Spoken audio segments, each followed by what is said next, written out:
We welcome everyone to this morning's hearing on transparency and accountability, examining Google and its data collection, use, and filtering practices.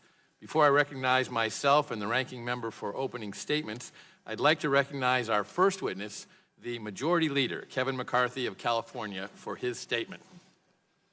Welcome. Well, thank you, Mr. Goodlatte, Chairman Goodlatte, for working with me to organize this hearing. I want to thank Sundar Pichai for testifying on Capitol Hill. We appreciate and note your willingness to travel here and answer our questions. First, in a private setting in September, and now in a public setting. Google is one of the most valuable companies in America because of what it does. Google's search engine organizes the entire internet and, by extension, almost all the information in the world. This is hardly an exaggeration. Here's a statistic you will hear a lot today, but it bears repeating. According to the Wall Street Journal, 90% of all internet searches go through Google. That is power, and it comes with responsibility. Mr. Pichai, it was necessary to convene this hearing because of the widening gap of distrust between technology companies and the American people. For our country and economy to grow stronger, the American people must be able to have trust in the great companies of the 21st century. We can alleviate some of their concerns today with transparency and candor. I hope we can begin to restore trust in the technology companies that shape our world, but we need answers. We need to know first that Google is committed to the free market ideals of competition and entrepreneurship that launched its revolutionary products to begin with. Second, we need to be sure that any political bias within Google's workforce does not creep into its search products. Third, we need to know that Google is living up to America's belief in free expression and human rights when it deals with foreign governments. Now, a word on the last subject. Right now, Google reportedly is developing a censored search engine with the Chinese Communist Party. It is also developing next-generation technology on Chinese soil and in conjunction with Chinese national champions like Tencent. Technology that the administration considers a national priority. Now, this news raises a troubling possibility that Google is being used to strengthen China's system of surveillance, repression, and control. Right this very second, China's authoritarian system detains more than 1 million religious minorities in re-education camps. Mr. Pichai, I urge you to reflect on that fact and on the promise your company made when it pulled out of the China market in 2010. And I applauded you for that move in 2010. Back then, Google promised it would not censor its search results in China or compromise its commitment to a free and open internet. Now, in light of these recent events, I think the American people deserve to know, is something changed? And if so, what? All of these topics, competition, censorship, bias, and others, point to one fundamental question that demands the nation's attention. Are America's technology companies serving as instruments of freedom or instruments of control? Are they fulfilling the promise of the digital age? Are they advancing the cause of self-government? Or are they serving as instruments of manipulation, used by powerful interests and foreign governments to rob the people of their power, agency, and dignity? I believe we need to grapple with these questions together as a nation. Because the free world depends on a free internet. We need to know that Google is on the side of the free world, and that it will provide its services free of anti-competitive behavior, political bias, and censorship. I want to thank you again for being here and answering these questions. I look forward to listening to the answers with a very open mind, and I yield back. I'd now like to invite Mr. Pichai to take his seat at the witness table.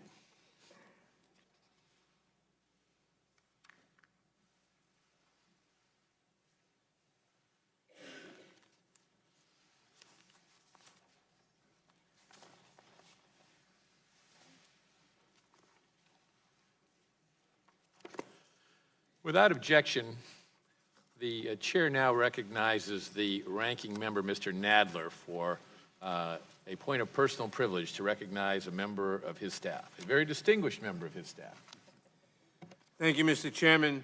Mr. Chairman, I want to take a moment to recognize Danielle Brown, whose last working day for the committee is tomorrow.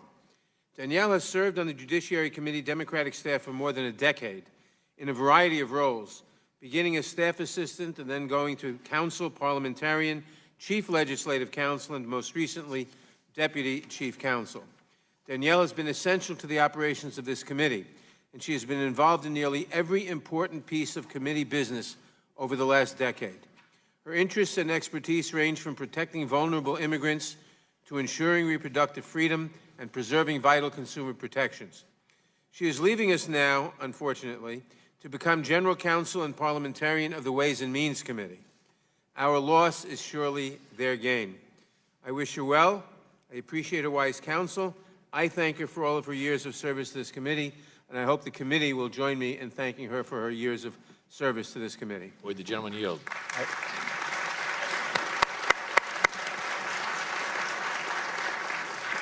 I will yield to the chairman.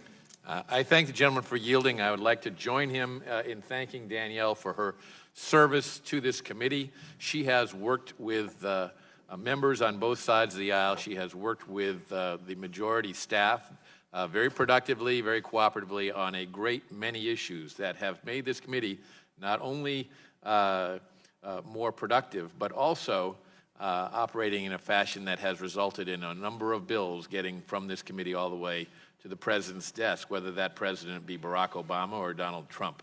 That's an accomplishment that this entire committee should be proud of, and Danielle should be proud that she's played an important part in doing that. And I thank you.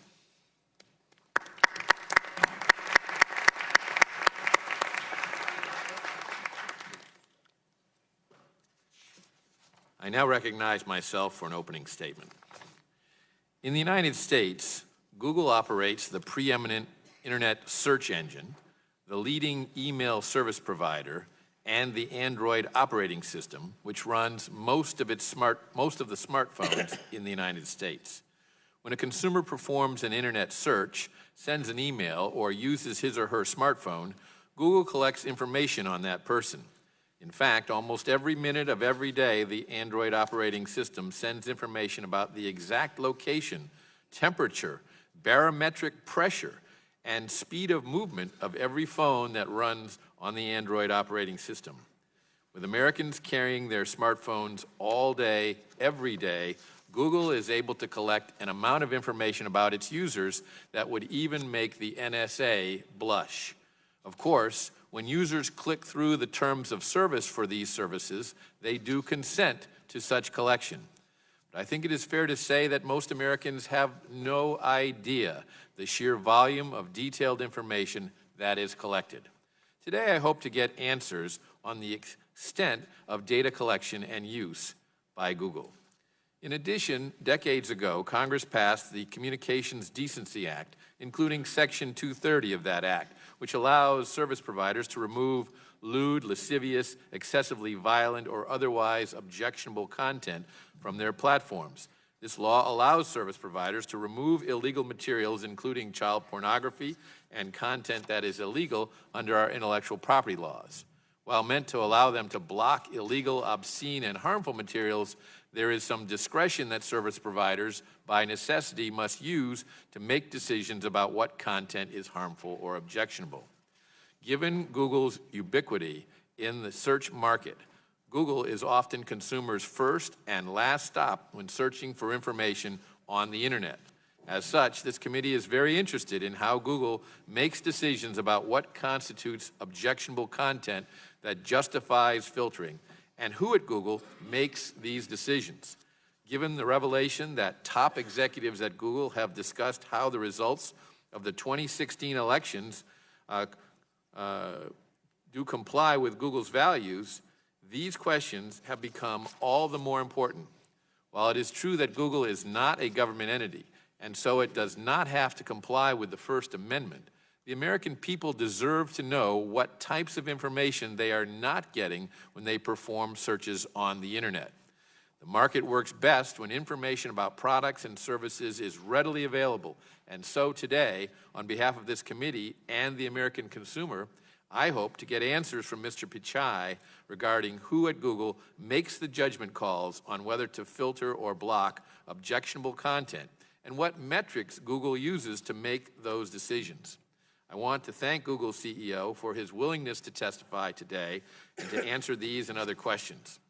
With respect to search results, algorithmic screening is the primary means through which Google sorts data and information. Google's search algorithm, for example, calculates what is presented to a user based on the variables the user inputs into the search bar.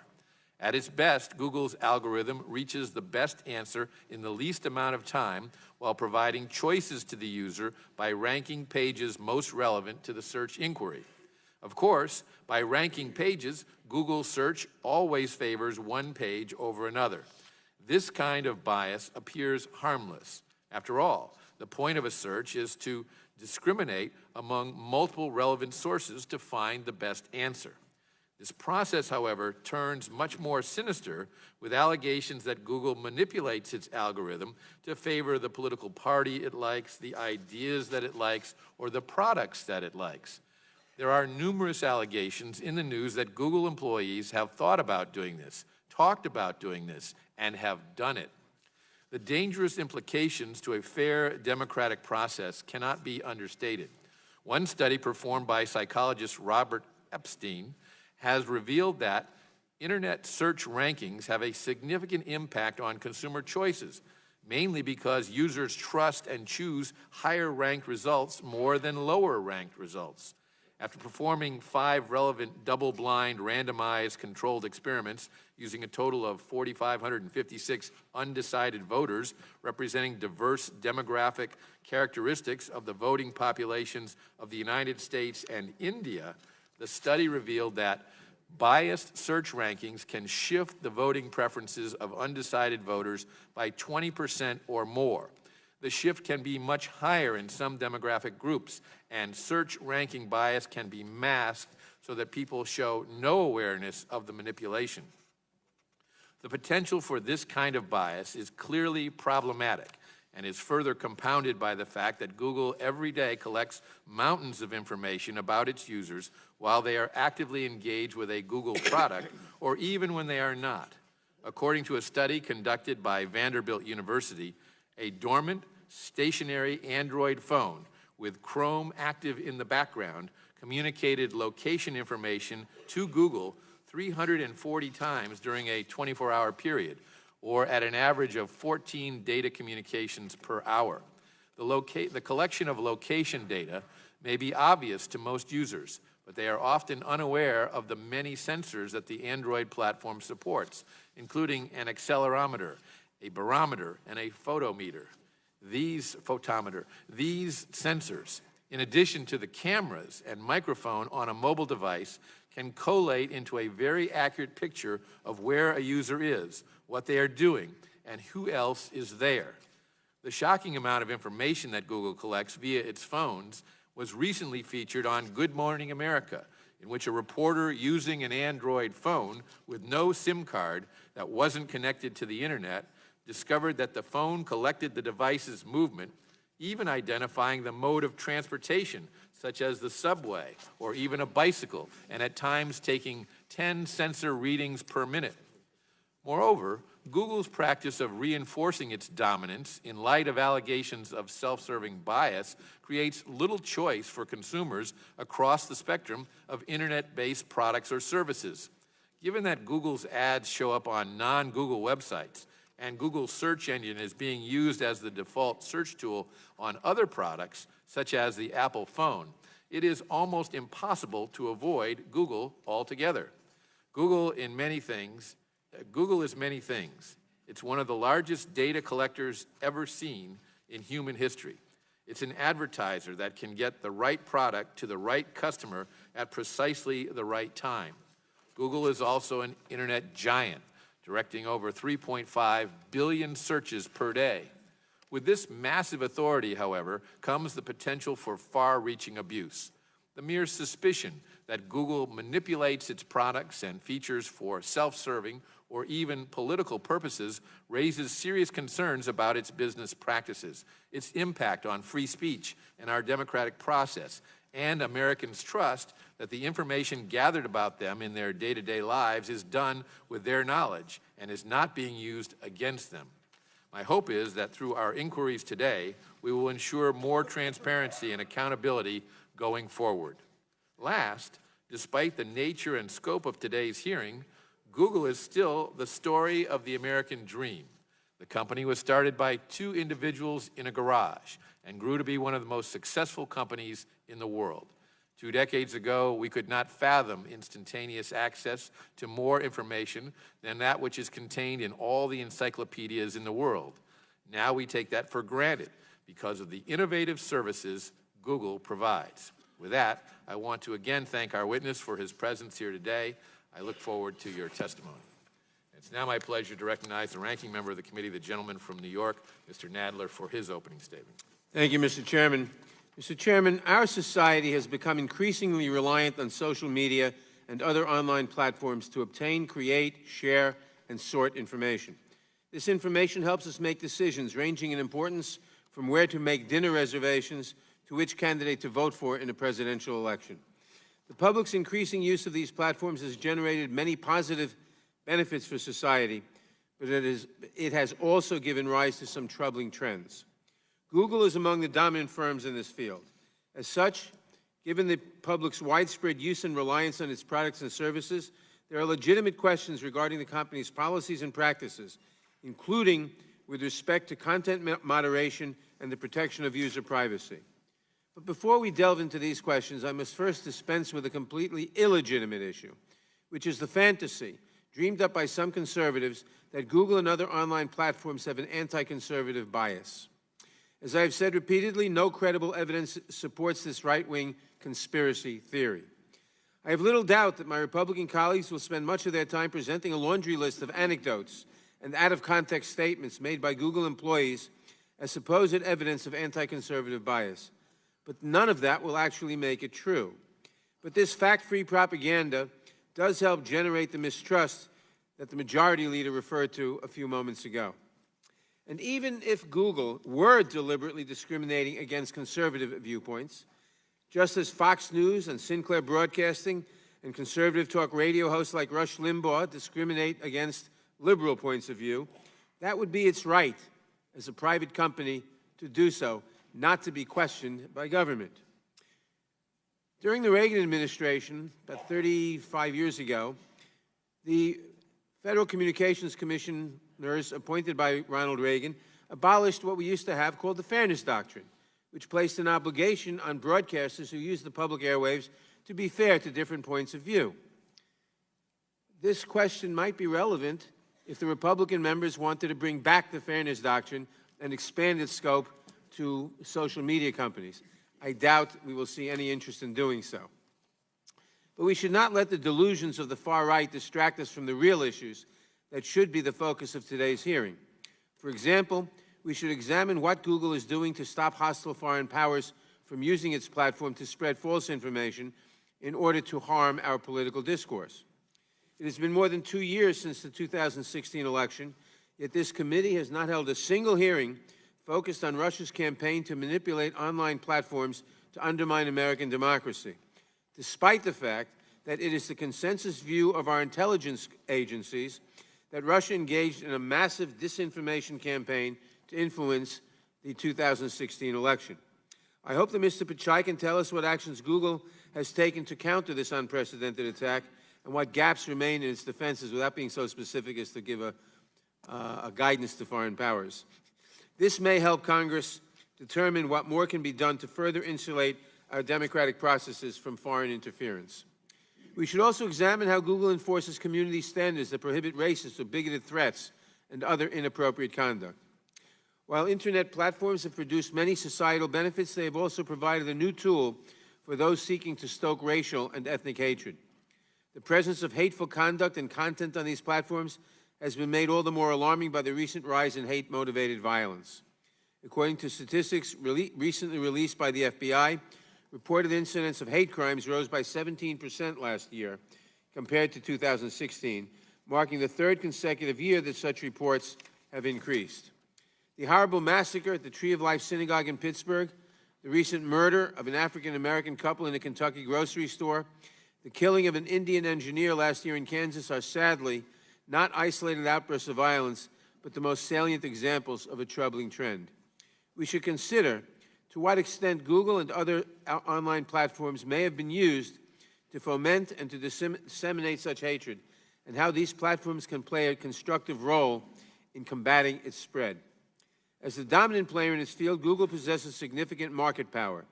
It is also useful to examine its policies and practices to ensure that other companies are able to compete in an open and fair marketplace. There are also concerns about the prevalence of pirated material available on Google and other internet platforms at the expense of legitimate content. Finally, it is important to know what Google is doing to protect its users' data privacy and data security.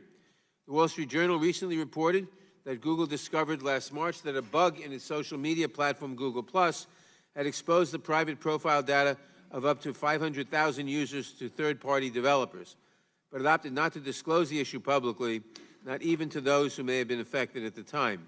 And just yesterday, the company announced that it had discovered another Google+ bug that may have exposed the private profile data of millions of users. While Google has so far found no evidence that developers have in fact abused these bugs, or that any user profile data has been misused in any way, incidents like this still raise legitimate questions about what types of data exposures a company is obligated to disclose publicly. It also raises questions about how much control users should have over their own data and how such control should be regulated. I am also disturbed by recent reports that Google is developing a search engine for the Chinese mainland market. According to these reports, this search engine would not only accommodate Chinese government censors, it might allow the Chinese government to track individuals by linking search terms to the user's mobile phone number. Unfortunately, in this, our fourth hearing devoted to entirely fictitious allegations of anti-conservative bias by internet companies, we will waste more time and more taxpayer money on elevating well-worn right-wing conspiracy theories instead of concentrating on the substantive questions and issues that should be the focus of our hearings. Our committee can and must and will do better. I yield back the balance of my time. Thank you, Mr. Nadler. We welcome our distinguished witness, and if you would please rise, I'll begin by swearing you in. Please raise your right hand. Do you swear that the testimony that you are about to give shall be the truth, the whole truth, and nothing but the truth, so help you God? I do. Thank you. Let the record show that the witness answered in the affirmative. Our only witness today is Mr. Sundar Pichai. Mr. Pichai is the Chief Executive Officer of Google. Your written statement will be entered into the record in its entirety, and we ask that you summarize your testimony in 5 minutes. To help you stay within that time, there's a timing light on your table. When the light switches from green to yellow, you have 1 minute to conclude your testimony. When the light turns red, it signals your 5 minutes have expired. Mr. Pichai, you are very welcome, and you may begin. Chairman Goodlatte, Ranking Member Nadler, distinguished members of the committee, thank you for the opportunity to be here today. I joined Google 15 years ago, and I've been privileged to serve as CEO for the past 3 years. But my love for information and technology began long before that. It's been 25 years since I made the US my home. Growing up in India, I have distinct memories of when my family got its first phone and its first television. Each new technology made a profound difference in our lives.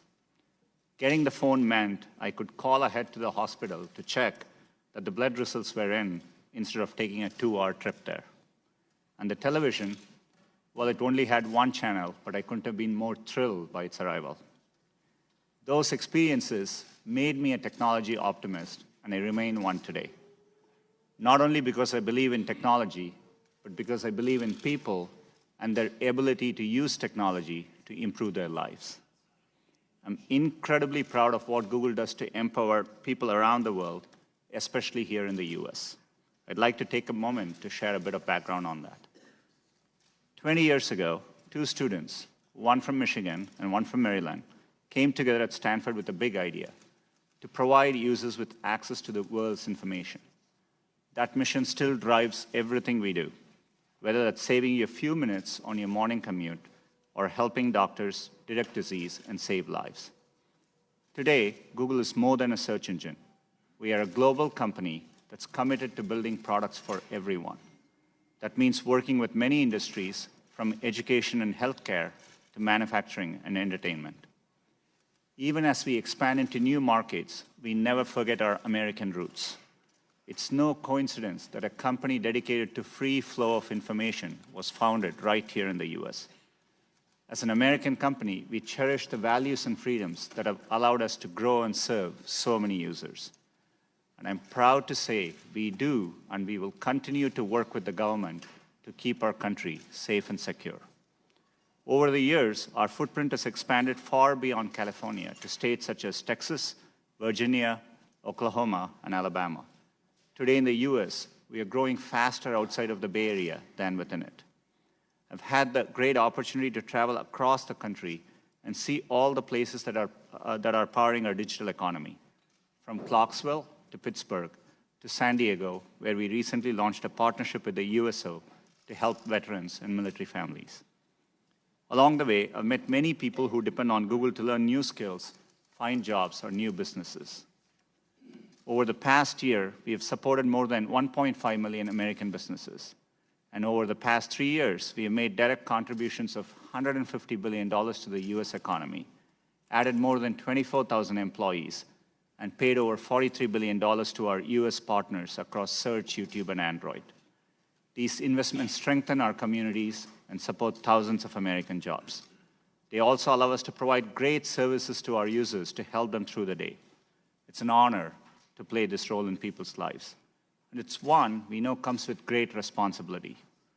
Protecting the privacy and security of our users has long been an essential part of our mission.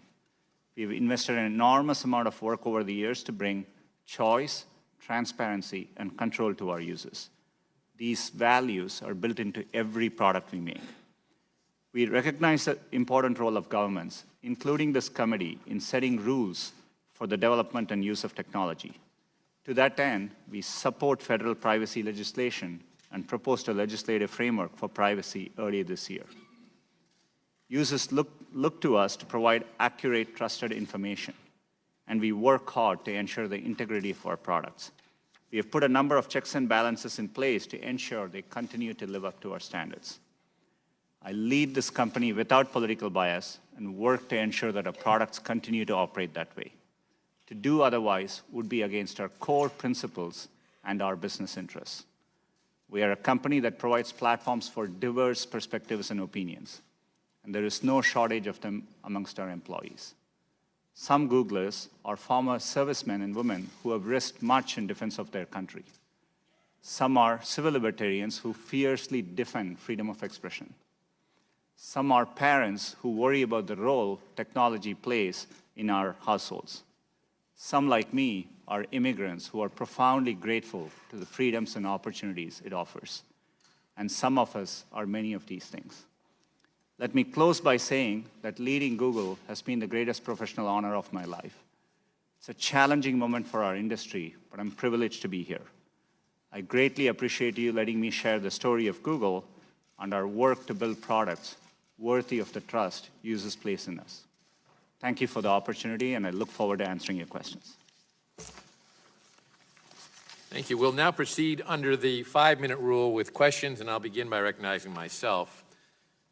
Mr. Pichai, is it true that the Android operating system sends Google information every few minutes, detailing the exact location of a smartphone within a few feet, the speed of movement of the phone, the altitude of the phone sufficient to determine what floor of a building the phone is on, the temperature surrounding the phone, and other readings? And if so, with Americans carrying their phones with them virtually at all times, doesn't the collection of this volume of detailed information really mean that Google is compiling information about virtually every movement an individual with a smartphone is making every hour of every day? Mr. Chairman, thank you for that question. Today, for any service we provide our users, we go to great lengths to protect their privacy, and we give them transparency, choice, and control. Android is a powerful platform and provides smartphone for over 2 billion people. And as part of that, it depends on the applications users choose to use. If you're using a fitness application, which is detecting the number of steps you walk, you expect it to send that information. But it's a choice users make. We make it clear, and it depends on the use cases. So the answer to my question, my first question is yes. Is that correct, that the information that I cited is gathered by Google? For Google services, you have a choice of what information is collected, and we make it transparent. Now, I understand there are uses that consumers make use of. I use it to keep track of the number of steps I walk. I understand that service that one of your competitors provides, so I understand that purpose. But do you think the average consumer understands that Google will collect this volume of detailed information when they click through the terms of service agreements in order to use the Android operating system? It's really important for us that, that average users are able to understand it. This is why we do something called privacy I checkup. think average users read the terms of service and the updates that are very frequently sent to us? Beyond the terms of service, we remind users to do a privacy checkup, and we make it very obvious. Every month, in fact, in the last 28 days, 160 million users went to their My Account settings, where they can clearly see what information we have. We actually show it back to them, and we give clear toggles by category where they can decide whether that information is collected, stored, or more importantly, if they decide to stop using it, we work hard to make it possible for users to take their data with them if they choose to use another service. Let me switch to the issue of Section 230 of the Communications Decency Act. You heard me say in my opening statement that this provides broad liability protections for you and other technology companies for good faith restrictions that when Google thinks something is obscene, lewd, lascivious, filthy, excessively violent, harassing, or otherwise objectionable. On the other hand, objectionable material, by whatever standard applied, likely elicits the most engagement from users on your site. And for Google, increased engagement potentially means increased revenue. However, it is important for Google to make very clear where it draws the line, and I don't believe Google has done its best to make that clear. So what I would ask is the following. Would Google or YouTube be willing to make changes in support of a healthier civic dialogue if doing so meant a drop in user engagement metrics? Absolutely, Mr. Chairman. We have a long track record of, we've always focused on long-term goals towards user satisfaction. We focus on their knowledge, happiness, success, and that's what we work hard to create. It is important to us that platforms like YouTube are viable over the long run. It's in our natural incentive to do so. YouTube is a place where users, advertisers, and content creators who make their livelihoods use the platform. And so we want to make this work in a sustainable way. When it comes to political advertising, as you know, some of your competitors in other advertising media are required by law to offer the same rate, the lowest rate, as a matter of fact, to all political candidates. So, for example, that's true in television and radio. Would Google, should competing political candidates be charged the same effective ad rates to reach prospective voters? Our advertising products are built without any bias, and the rates are competitive, set by a live auction process. So depending on the keywords for which you're bidding for, depending on the demand there is in the auction, the prices are automatically calculated. So, the system decides that based on supply and demand. I understand it's automatically calculated, but could two competing political candidates targeting the same audience see different ad rates? And if yes, could that disparity be substantial? There wouldn't be a difference based on any political reasons unless there are keywords which are of particular interest and the market determines it. So it's essentially a supply-demand equilibrium. It can lead to difference in rates, but it will vary from time to time. Can those rates be very substantial in difference? There could be occasions where, yes, there could be difference in rates. Yeah, I haven't looked at the specifics of it. Yeah. So the result is different than in other markets like television or radio, where every candidate is entitled to the lowest rate that television station or radio station offers to any political candidate for office. There could be variations based on the time of the day, the keywords you're choosing to go for, the geographies you're advertising in. But it's decided by the system, and it's a process we have done for over 20 years. And let me assure you, anything to do with our civic process, we make sure we do so in a nonpartisan way, and it's really important for us. Thank you. The chair recognizes the gentleman from New York, Mr. Nadler, for 5 minutes. Thank you, Mr. Pichai. According to media reports, Google found evidence that, well, let me go the other one first. Google found a bug in its Google Plus social media platform that could have potentially exposed the private data of up to 500,000 users without the consent to third-party developers. Google, however, did not disclose this bug until months later after it was revealed by a report in the Wall Street Journal. Yesterday, as I mentioned before, you announced another bug. What legal obligations is the company under to disclose data exposures that do not involve sensitive financial information, but still involve private personal data like a user's name, age, email address, or phone number? Congressman, we take privacy seriously. The bugs you mentioned are bugs. We found them by either doing an audit or using our automated testing systems. Whenever we find any bugs, we follow, it gets escalated to our Privacy and Data Protection Office, and we comply with. All right, I'm not criticizing what you do. I'm asking what legal obligation is the company under to disclose such data exposures that don't involve financial information but still involve other personal information? It depends on the situation. We follow the requirements, and in that case, in the first case, typically we look at our legal requirements, but we go above and beyond to make sure we do the right thing for our users. In the first case, both there was no evidence data was misused, and we couldn't accurately I understand all that, but my question is, what legal obligations are there? Today, right now, if you have found a bug, and you've ascertained, once you've done the investigation and you've ascertained the users who are eligible for notification, my understanding is you have 72 hours, and we both notify users as well as regulators in that time frame. Okay, thank you. Now, according to media reports, Google found evidence that Russian agents spent thousands of dollars to purchase ads on its advertising platforms that span multiple Google products as part of the Russian agents' campaign to interfere in the election 2 years ago. Additionally, Juniper Downs, head of global policy for YouTube, testified in July that YouTube had identified and shut down multiple channels containing thousands of videos associated with the Russian misinformation campaign. Does Google now know the full extent to which its online platforms were exploited by Russian actors in the election 2 years ago?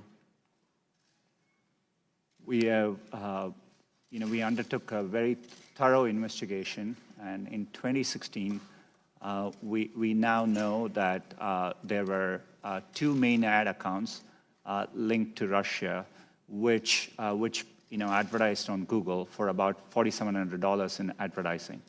We also found other limited. Total of $4,700? That's right. Which was, no amount is okay here, but we found limited activity, improper activity. We have learned a lot from that, and we've, dramatically increased the protections we have around our election offerings. Leading up to the current elections, we again found limited activity, both from the Internet Research Agency in Russia, as well as accounts linked to Iran. And what specific steps have you taken, including during the recent 2018 elections, to protect against further interference by Russia or other hostile foreign powers? We have undertaken a significant review of how ads are bought. We look for the origin of these accounts. We share and collaborate with law enforcement, other technology companies, and we essentially are investing a lot of effort and oversight in this area. And looking ahead to the next Congress, I assume we can have your assurances that Google will work with this committee as we examine the issue of how to better secure our elections from future foreign interference? Congressman, protecting our elections is foundational to our democracy, and you have my full commitment that we'll do that. Okay, my last question, because time is running out. What are you doing, what is Google doing to combat the spread of white supremacy and right-wing extremism across YouTube? Congressman, YouTube is an important platform. We do want to allow for diverse perspectives and opinions, but we have rules of the road. We have clear content policies, and we have policies against many categories, and we are transparent about these policies. And, and when we find violations on our policies, we do remove those videos and handle content. When you find violations, you what? Of our policy. For example, we have policies against hate speech, and we clearly define them. And if we find any violations there, we do take down content. When you take down the content, do you note who put it up so you can flag future content from the same sources? We look at it on a video-by-video basis. To the extent there are repeat offenses from a same account, we do take into account, and we notify the content creator, and we follow up accordingly. Thank you very much. I yield back. Chair recognizes the gentleman from Texas, Mr. Smith, for 5 minutes. Thank you, Mr. Chairman. Mr. Chairman, Google has revolutionized the world, though not entirely in the way I expected. Americans deserve the facts objectively reported. The muting of conservative voices by internet platforms has intensified, especially during the presidency of Donald Trump. More than 90% of all internet searches take place on Google or its subsidiary, YouTube, and they are curating what we see. Google has long faced criticism for manipulating search results to censor conservatives. Conservative individuals and organizations have had their pro-Trump content tagged as hate speech or had their content reduced in search results. And enforcement of immigration laws has been tagged as hate speech as well. Such actions pose a grave threat to our democratic form of government. PJ Media found that 96% of search results for Trump were from liberal media outlets. In fact, not a single right-leaning site appeared on the first page of search results. This doesn't happen by accident, but is baked into the algorithms. Those who write the algorithms get the results they must want, and apparently management allows it. Dr. Robert Epstein, a Harvard-trained psychologist, authored a study recently that showed Google's bias likely swung 2.6 million votes to Hillary Clinton in the 2016 election. Google could well elect the next president with dire implications for our democracy. This should be of real concern to all but the most politically partisan. Those at the top set the tone. It will require a Herculean effort by the chief executive and senior management to change the political bias now programmed into the company's culture. And Mr. Pichai, let me ask my first question about those examples of political bias that I just mentioned, and you're going to hear others too. In your opening statement, you mentioned your desire to provide information that was without political bias. Clearly, that's not working. So what are you going to improve that situation? Congressman, thanks for the question. If I may, some of the studies you mentioned, we have investigated those. There are other studies which have looked at it. We have found issues with the methodology and the sample size and so on. But let me step back and say, providing users with high quality, accurate, and trusted information is sacrosanct to us.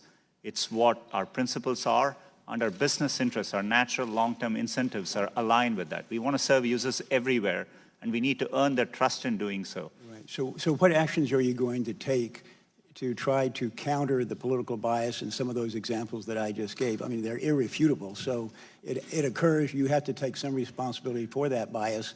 What do you intend to do about it?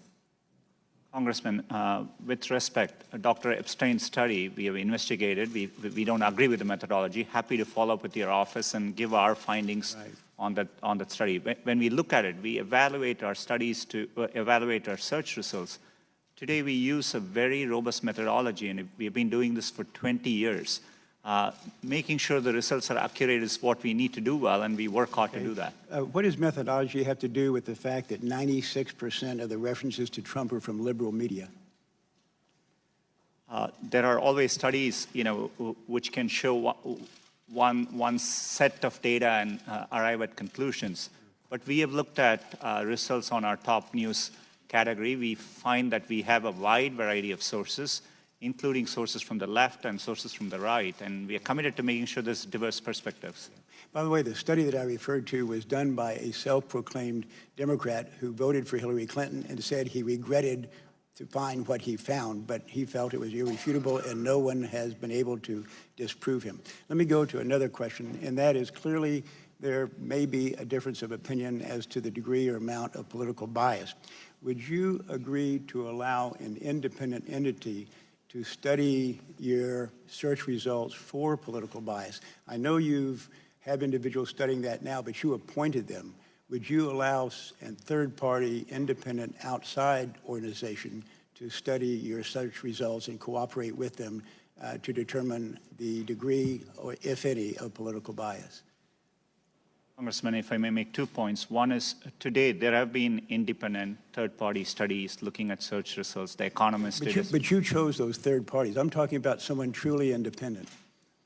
We didn't choose those third parties. I mean, they completed those studies. The second is we are transparent as to how we evaluate search. Yes. We publish our rater guidelines. We publish it externally, and raters evaluate it. And that's how we are trying hard to understand what users want, and this is something important to us to get right. I'm happy to follow up and explain the methodology and the studies which have been done by independent third parties. Okay. To my knowledge, again, you have picked those third parties, and I'd like to have someone truly independent study those results, number one. Number two, also to my knowledge, you've never sanctioned any employee for any type of, for manipulating the search results whatsoever. Is that the case? The time of the gentleman has expired, but Mr. Pichai will be allowed to answer the question. And very quickly, it's not possible for an individual employee or groups of employees to manipulate our search results. We have a robust framework, including many steps in the process. Well, and my time is up. Let me just say I disagree. I think humans can manipulate the process. It is a human process at its base. Thank you, Mr. Chairman. Yield back. Chair recognizes the gentlewoman from California, Ms. Lofgren, for 5 minutes. Thank you, Mr. Chairman, and thank you for being here, Mr. Pichai. Google is located in Santa Clara County, my home, and I've got to say that, in contrast to the recent Amazon effort for a headquarters, Google is proposing to establish a facility in downtown San Jose, and they didn't ask for any tax subsidies. In fact, they're purchasing the land and paying the city gobs of money. I'm going to be parochial and ask a question, because I think most people in San Jose are excited by the proposal, but there's anxiety about the impact on housing and whether Google intends to be a partner with the city of San Jose to make sure that we accommodate the housing that will be necessary for the 20,000 additional employees that are proposed in San Jose. Sorry, I missed the last part of your question. Whether you would be a partner with the city in helping to provide additional housing to accommodate these employees. Congressman, it's an important question. We deeply care about the community where we work. As part of this effort, we have done wide outreach, and we have committed to making sure there is affordable housing at varying affordability levels as part of the development. Thank you so much. And we are already in touch with the city leaders there. Thank you so much. There's so many questions, and we're not going to be able to deal with them all today. I'm hoping in the next Congress we will be able to visit with you and other tech companies to go through issues of privacy, data localization and its relationship to human rights, competition policies, the issue of takedown requests by authoritarian regimes, encryption policy and what's going on in Australia, filtering and confirmation bias and its impact on society generally, both culturally and politically. But we can't do that in the 5 minutes we have here today. So I would just like to revisit some of the questions that have already been asked. The chairman asked about location policies in your Android system, and you pointed to various apps that might provide information. Let's say I got an Android phone, but unlike most people, I don't have a single app on that phone. What information would be collected? Congresswoman, there is a device-specific location setting, which you can turn on or off. And Let's say I turn it off. Turn it off, there's no location information sent from that device. Okay. But this is a complex area. There are times, for example, your IP address may include some location information. Correct. It's an area we are committed to doing more to make it easier. Now, manipulation of search results. I think it's important to talk about how search works. Right now, if you Google the word idiot under images, a picture of Donald Trump comes up. I just did that. How would that happen? How does search work so that that would occur? We provide search today for any time you type in a keyword. We, as Google, we've gone out and crawled and stored copies of billions of web pages in our index, and we take the keyword and match it against web pages and rank them based on over 200 signals. Things like relevance, freshness, popularity, how other people are using it. And based on that, at any given time, we try to rank and find the best results for that query. And then we evaluate them with external raters to make sure that, and they evaluate it to objective guidelines. And that's how we make sure the process is working. So it's not some little man sitting behind the curtain figuring out what we're going to show the user. It's basically a compilation of what users are generating and trying to sort through that information. Last year, we served over 3 trillion searches, and just as a fact, every single day, 15% of the searches Google sees, we have never seen them before. So, this is working at scale, and we don't manually intervene on any particular search result. I would just like to note, from time to time, my colleagues on the other side of the aisle complain that they hear an individual engineer appears to be a Democrat. And I just like to put this in context. In Santa Clara County, Donald Trump in the 2016 election got 20% of the vote. That's how much of the vote he got. So it's not a surprise that the engineers who live in Santa Clara County would reflect that general political outcome. That has nothing to do with the algorithms and the really automated process that is the search engine that serves us. If we didn't have Google, we wouldn't be able to find any information in the efficient way that we do. I look forward next year to working with you on some of the very serious questions that we face. It's pretty obvious that bias against conservative voices is not one of them. Thank you very much. My time has expired, Mr. Chair. The chair recognizes the gentleman from Ohio, Mr. Shabbat, for 5 minutes. Thank you, Mr. Chairman. And Mr. Pichai, let me start out with something real quickly. We've heard several times this morning the mention that 90% of the time that a person, he or she, does an internet search, that it's through Google. Would you basically agree that that's true? More than ever, there are many ways users access information. Just to give an example, if you're trying to shop, if you're trying to buy something, more than 50% of product searches originate with Amazon in the US today. If you're looking for information on news, today you can get it from more sources than ever before. But do you dispute then the 90% number? Our internal, it's tough for us to assess the numbers. There are external studies which have shown different numbers, including lower numbers than that. Okay. Now, you've heard the allegation this morning. I know you dispute it, but you've heard the allegation that there's a bias in favor of liberal or progressive points of view and against a more conservative point of view. You've heard that this morning already, is that correct? Yes, I'm... Okay.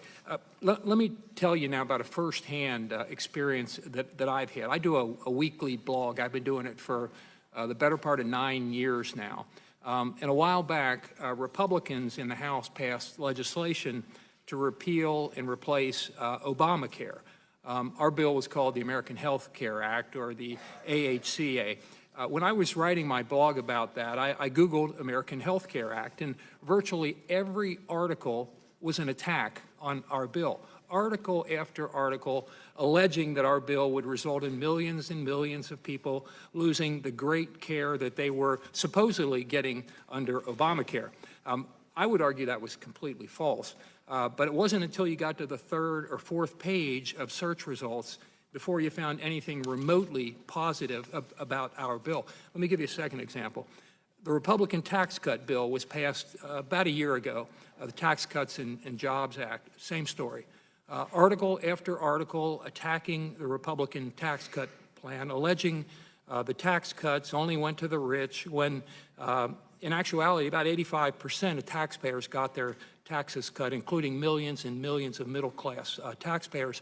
And once again, to find any article that had anything remotely good to say about our plan, you had to go deep into the search results.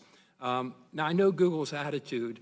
The algorithm made us do it, but I don't know that I buy that. How do you explain this apparent bias on Google's part against conservative points of view, against conservative policies? Is it just the algorithm, or is there more happening there?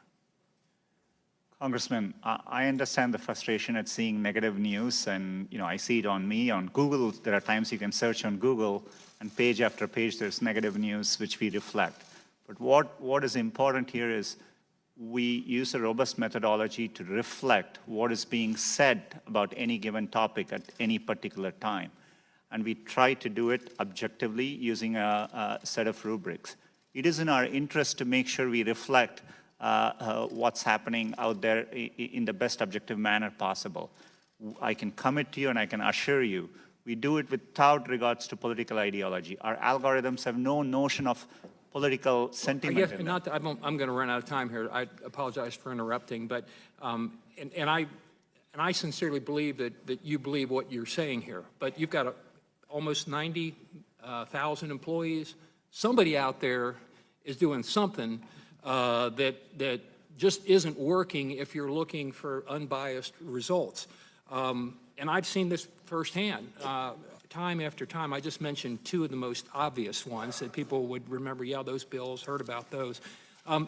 So I've seen it. If what I've described and some others, I'm sure you're going to hear other examples. If it is happening, do you see how conservatives believe that your company is kind of putting their thumb on the scale, so to speak, that you're in effect picking winners and losers in political discourse out there in America today, and therefore actually affecting elections? And do you see why conservatives would be concerned about this and why we're asking these kinds of questions today? There's a lot of people that think what I'm saying here is happening, and I think it's happening. So I've only got about 20 seconds to go, but I'll yield it to you.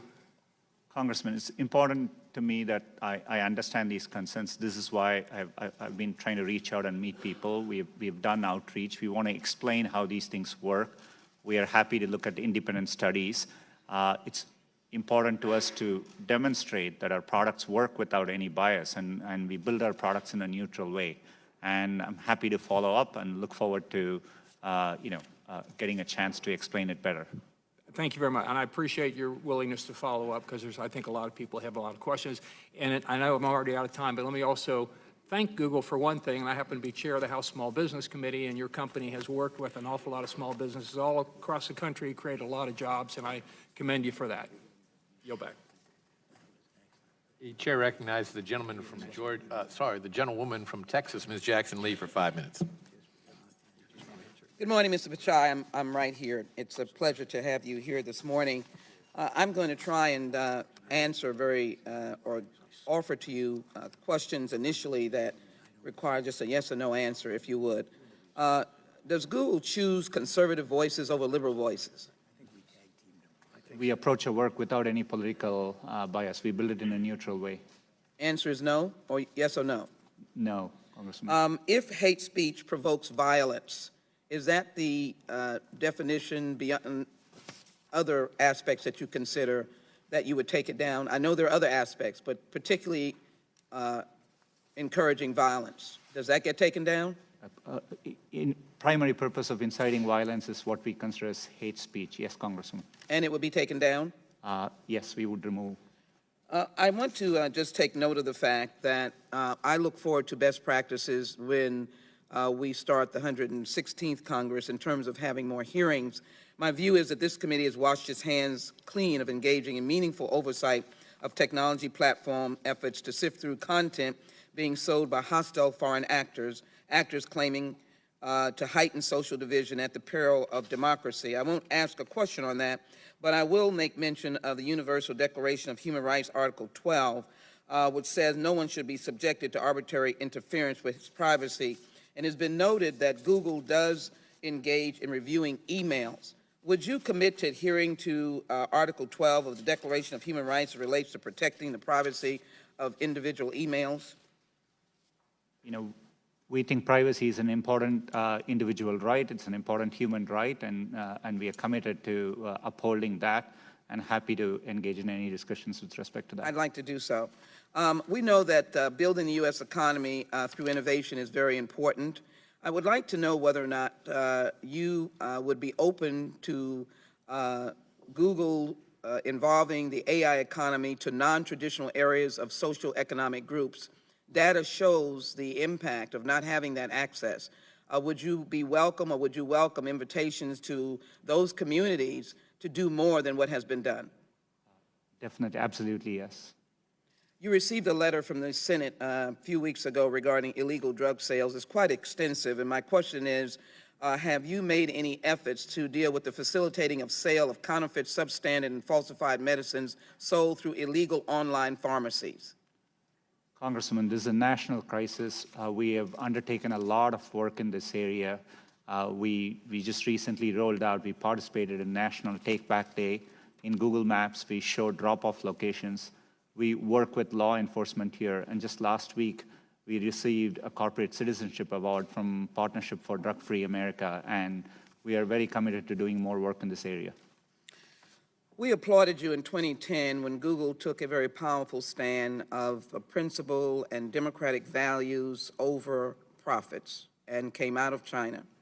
I am concerned that you are now going back into China and upholding the dragonfly procedures which would help censor Chinese persons seeking a lifeline of democracy and freedom.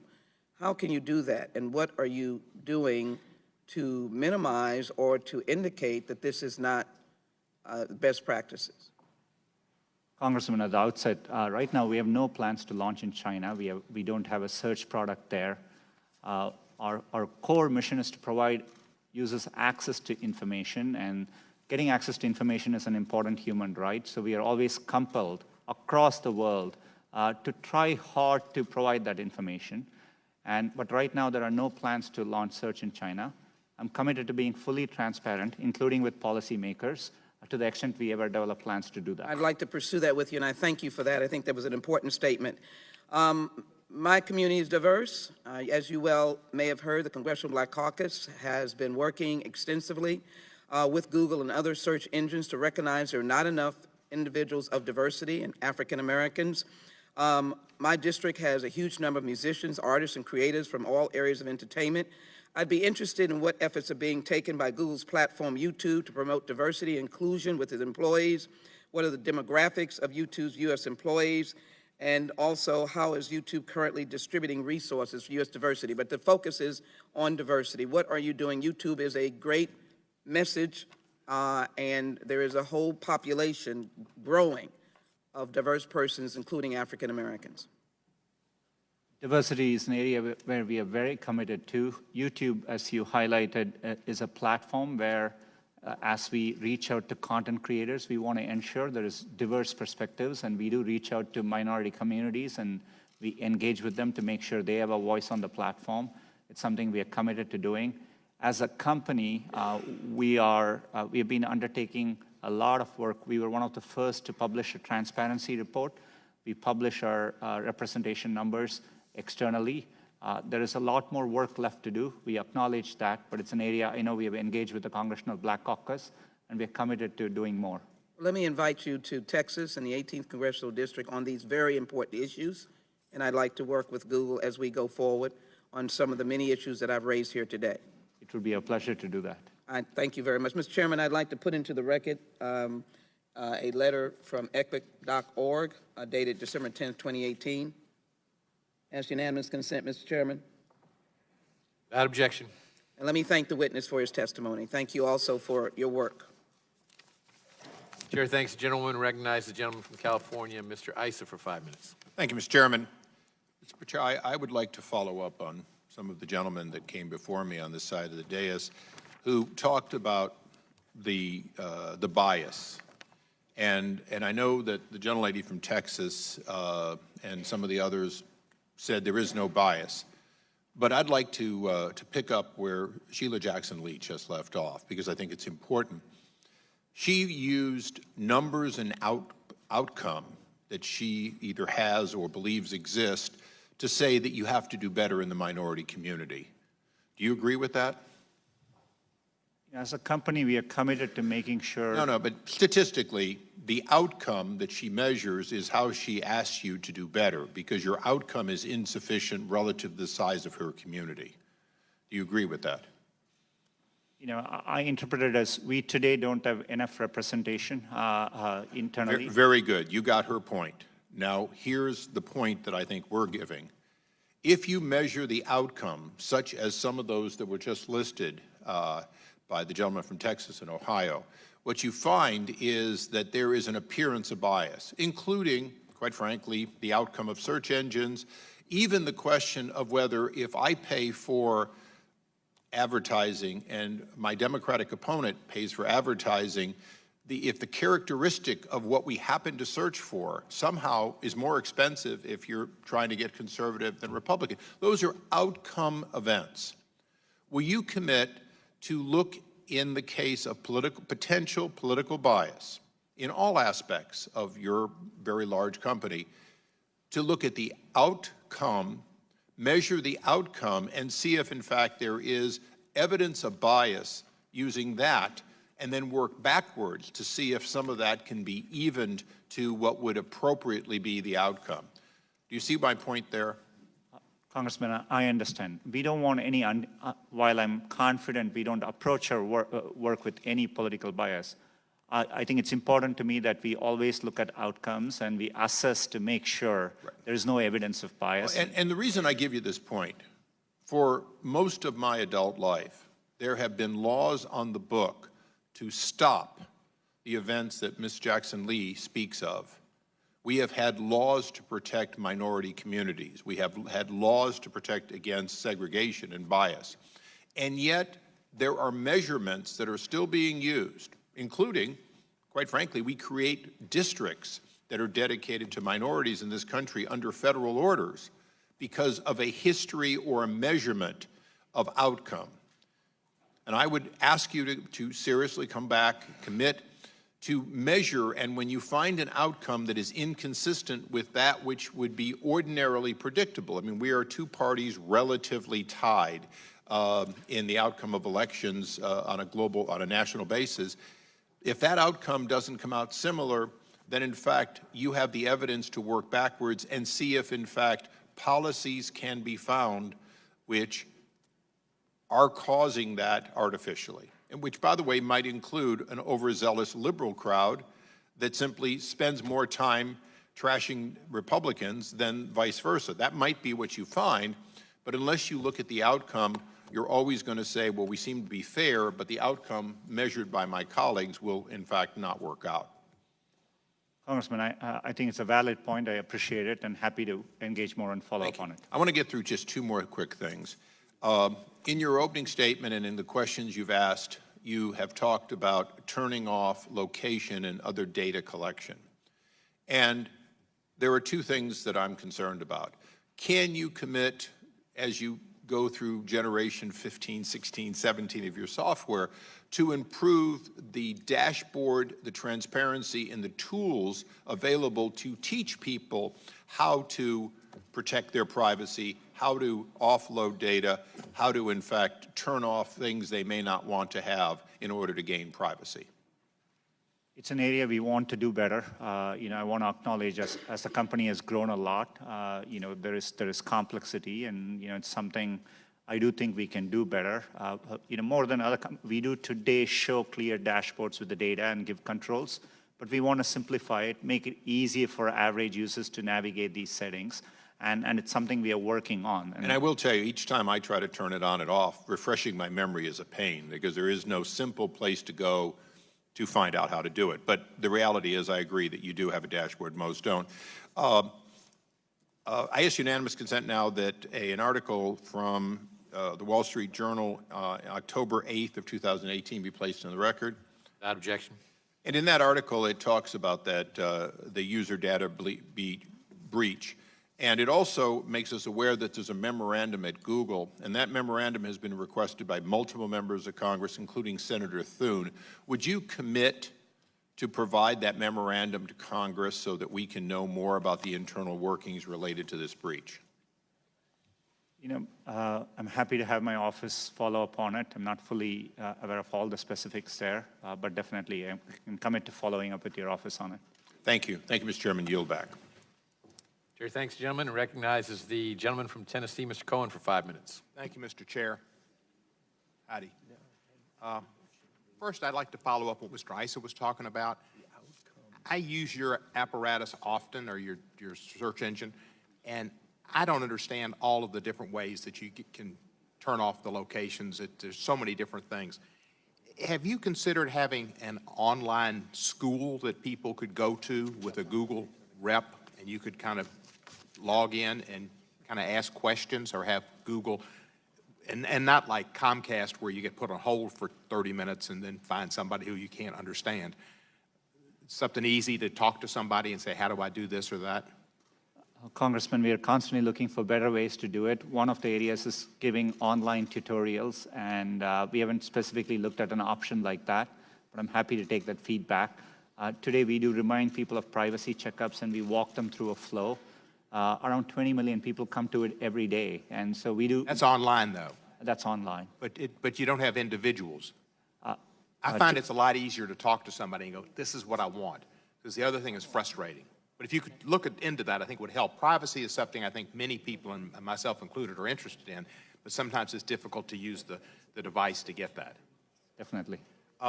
You said that you can turn off your location history, but that still your IP address will track your information. Is that correct? All I meant, not just common to Google. Today, many internet companies do collect and sometimes store IP information for security reasons. For example, we need to know the language in which we serve your search results. There may be some location information, in there. Location turns out to be in the fabric of how people use internet today. I do think it's important there is legislation in this area. As a company, we want to try and simplify things and be state of the art, but it is a complex area. We realize we need to do better, and we are working on it. Question about Russia.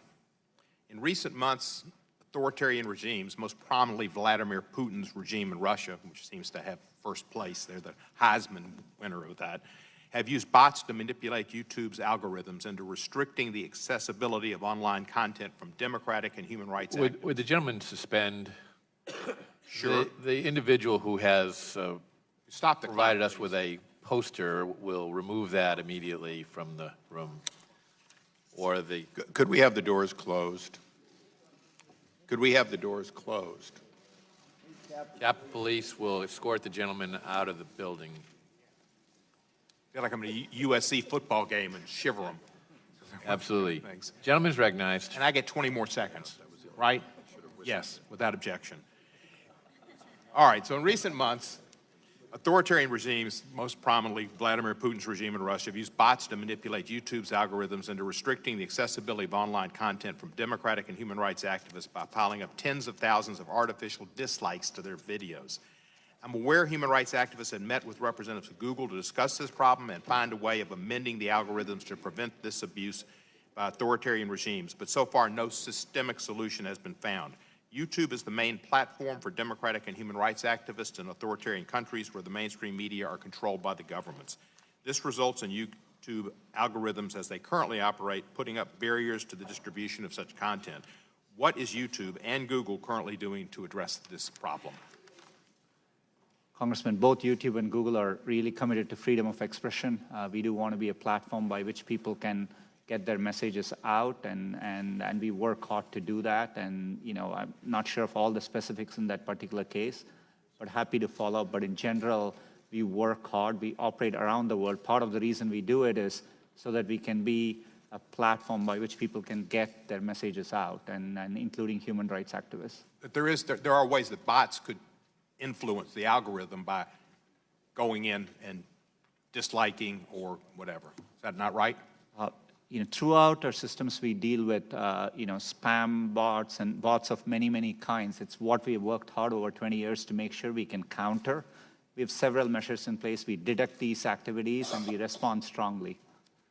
To follow up on this, should I talk? I heard on television this morning, MSNBC said you have almost 200 lobbyists, and it's amazing that they all look like Ed On.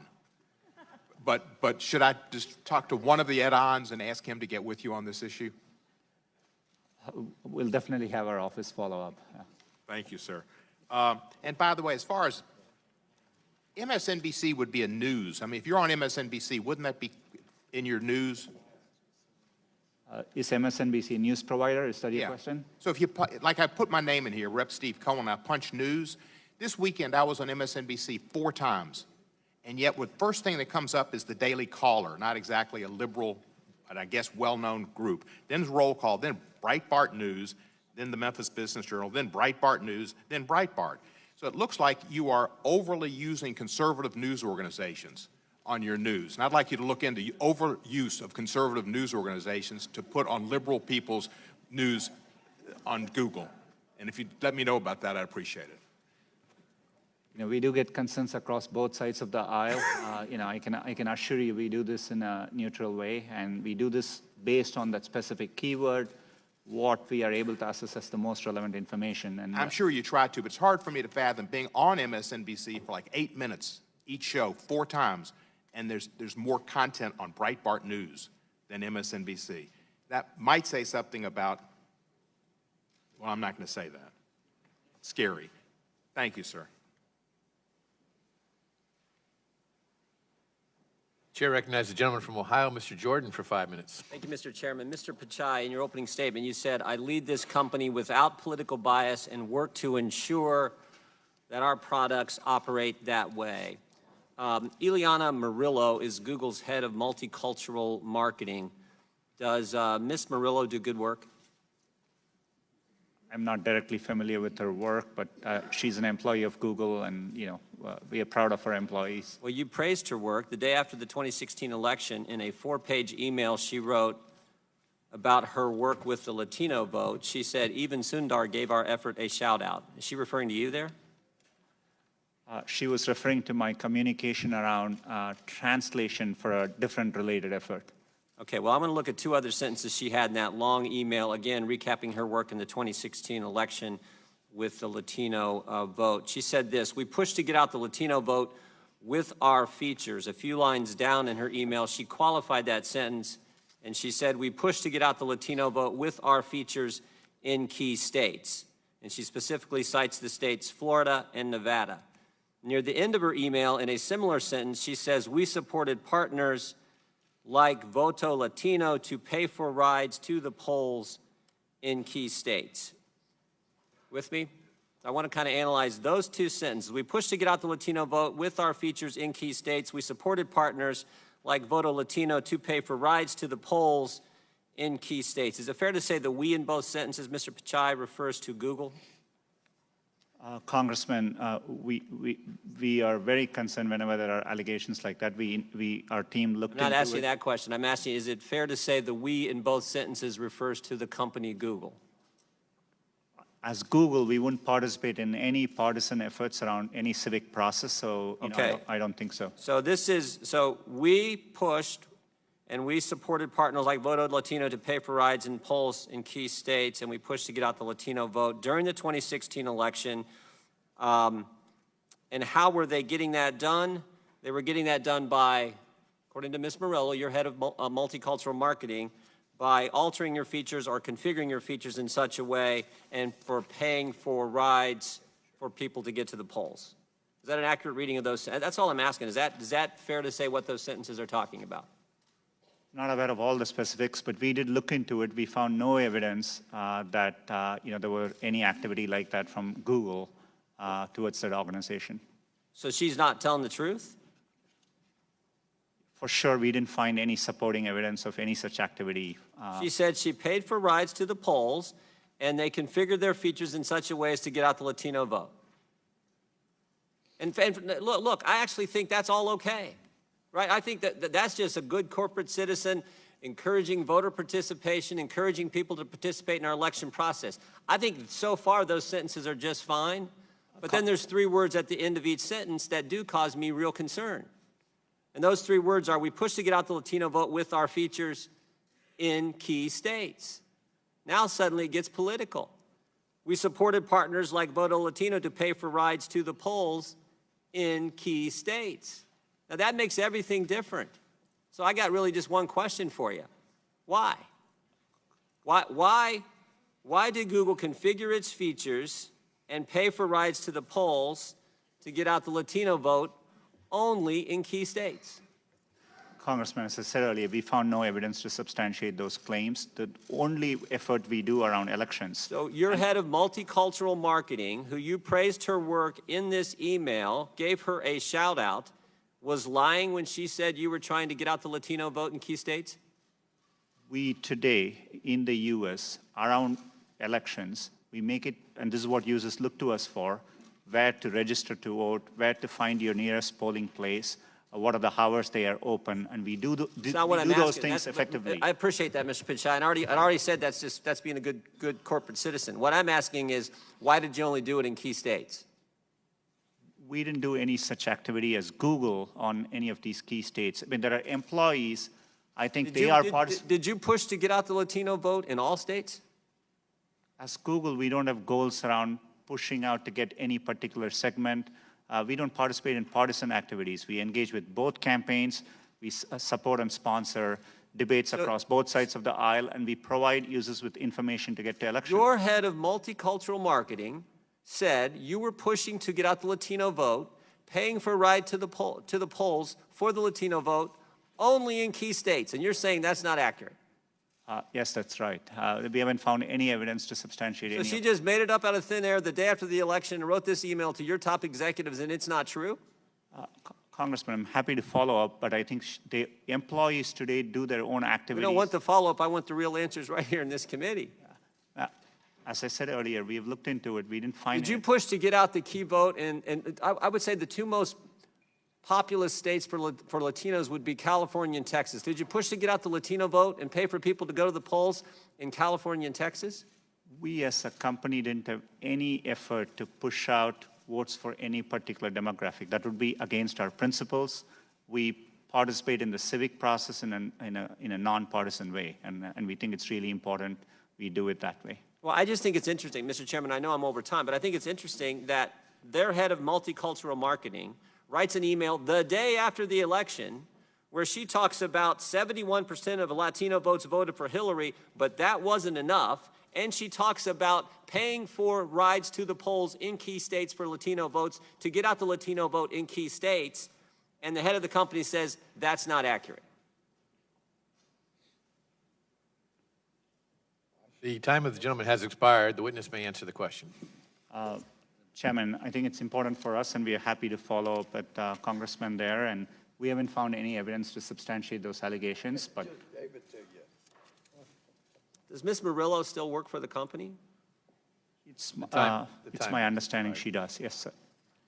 There you go. Chair recognizes the gentleman from Georgia, Mr. Johnson, for 5 minutes. Thank you, Mr. Pichai. Have you ever heard talk of this email that you were just asked about by your head of multicultural marketing? Not at that time, but later, when there was concerns expressed around it, I was made aware then. Is it true that she sent that email, or could that be fake news? My understanding is that there were emails which were sent, like the congressman referred to. But it's your testimony today that Google did not configure its features to get out the Latino vote in key states? We don't build partisan features or features with any goals around affecting elections in those ways. We mainly focus our efforts on helping people register to vote. And we reach users across the United States. So anytime we do these efforts, informing people where to vote, these are used in a very distributed way, widely across the entire country. All right, thank you, sir. And Google's collection and use of consumers' data and its record of protecting consumers and their data are appropriate areas of congressional oversight. But sadly, this committee has neglected consumer protection as an area of oversight, choosing instead to squander their oversight responsibility and use its power so as to bully Google and other technology companies into minimizing negative news and comments about Republicans and, most importantly, the Trump administration. Yesterday, Google disclosed that private profile data of over 52 million users may have been exposed. I understand that you're phasing out the Google Plus platform, but many Americans trust your email platform and countless other products with their personal information. And you admit that you collect private data for use in advertising. How can we be assured, considering this new breach, that the personally identifiable information of consumers is safe with you? Congressman, it's an important question. This is why we undertake all these efforts. We do operate important products like Gmail. The reasons, building software inevitably has bugs associated as part of the process. We actually undertake a lot of efforts to find bugs, and so we find it, we root it out, and we fix it, and that's how we constantly make our systems better. And the biggest area of risk we normally we see for our users is around security, that their account gets hacked or something. That's why we work hard. Gmail is an area where we have invested a lot. We have an advanced protection program. I would encourage members of the Congress to sign up for it if you're using Gmail. It allows a second layer of protection to your account, which makes it much harder to get your account misappropriated in any way. All right, thank you. Yesterday, the New York Times published an in-depth investigation of your location tracking applications that sell purportedly personally identified data. Google has said that it doesn't sell data, but as a corporation deeply involved in the business of consumer data use in advertising, your company benefits from applications that track consumer locations. How do you differentiate what Google does with geolocational data from companies with applications that track and sell the data? As a company, we do not sell user data. That would be against our principles and how we... How do you differentiate what you do with the geolocation data from companies that do sell the data? How do you differentiate what you do with that data versus what these applications that do track and sell the data do? An important source of differentiation. We do not and would never sell user data. We do give consumers preferences about how their data is used for advertising. Most of our user experience, we make our advertising relevant based on the keywords you type in. That's where we get most of our information. You can just type in, control your ad settings into Google, and you can actually change the use of your personal data for advertising as well. We allow that as an option for our users. As my time expires, let me ask you, do you believe Google has done enough to be transparent in its data collecting policies? We always think there is more to do. It's an area which is going to be an ongoing area of effort for us. but we have invested a lot over the years, and we do make it very transparent, and we encourage users to go check it out. And in fact, every day, 20 million users go and check it. And over the last month, around 170 million users did check it. But we're going to continue and invest more in this area. Thank you. I yield back. The chair recognizes the gentleman from Texas, Mr. Poe, for 5 minutes. Thank you, Mr. Chairman. I'm over here on this side. I have an iPhone, and if I move from here and go over there and sit with my Democrat friends, which will make them real nervous, does Google track my movement? Does Google, through this phone, know that I have moved here and moved over to the left? It's either yes or no. Not by default. There may be a Google service which you've opted into use, and if... So Google knows that I am moving over there. It's not a trick question. You know, you make $100 million a year, you ought to be able to answer that question. Does Google know through this phone that I am moving over there and sit next to Mr. Johnson, which would make him real nervous? It's his question. It's yes or no. I wouldn't be able to answer without looking at... You can't say yes or no. Without knowing more details, sir.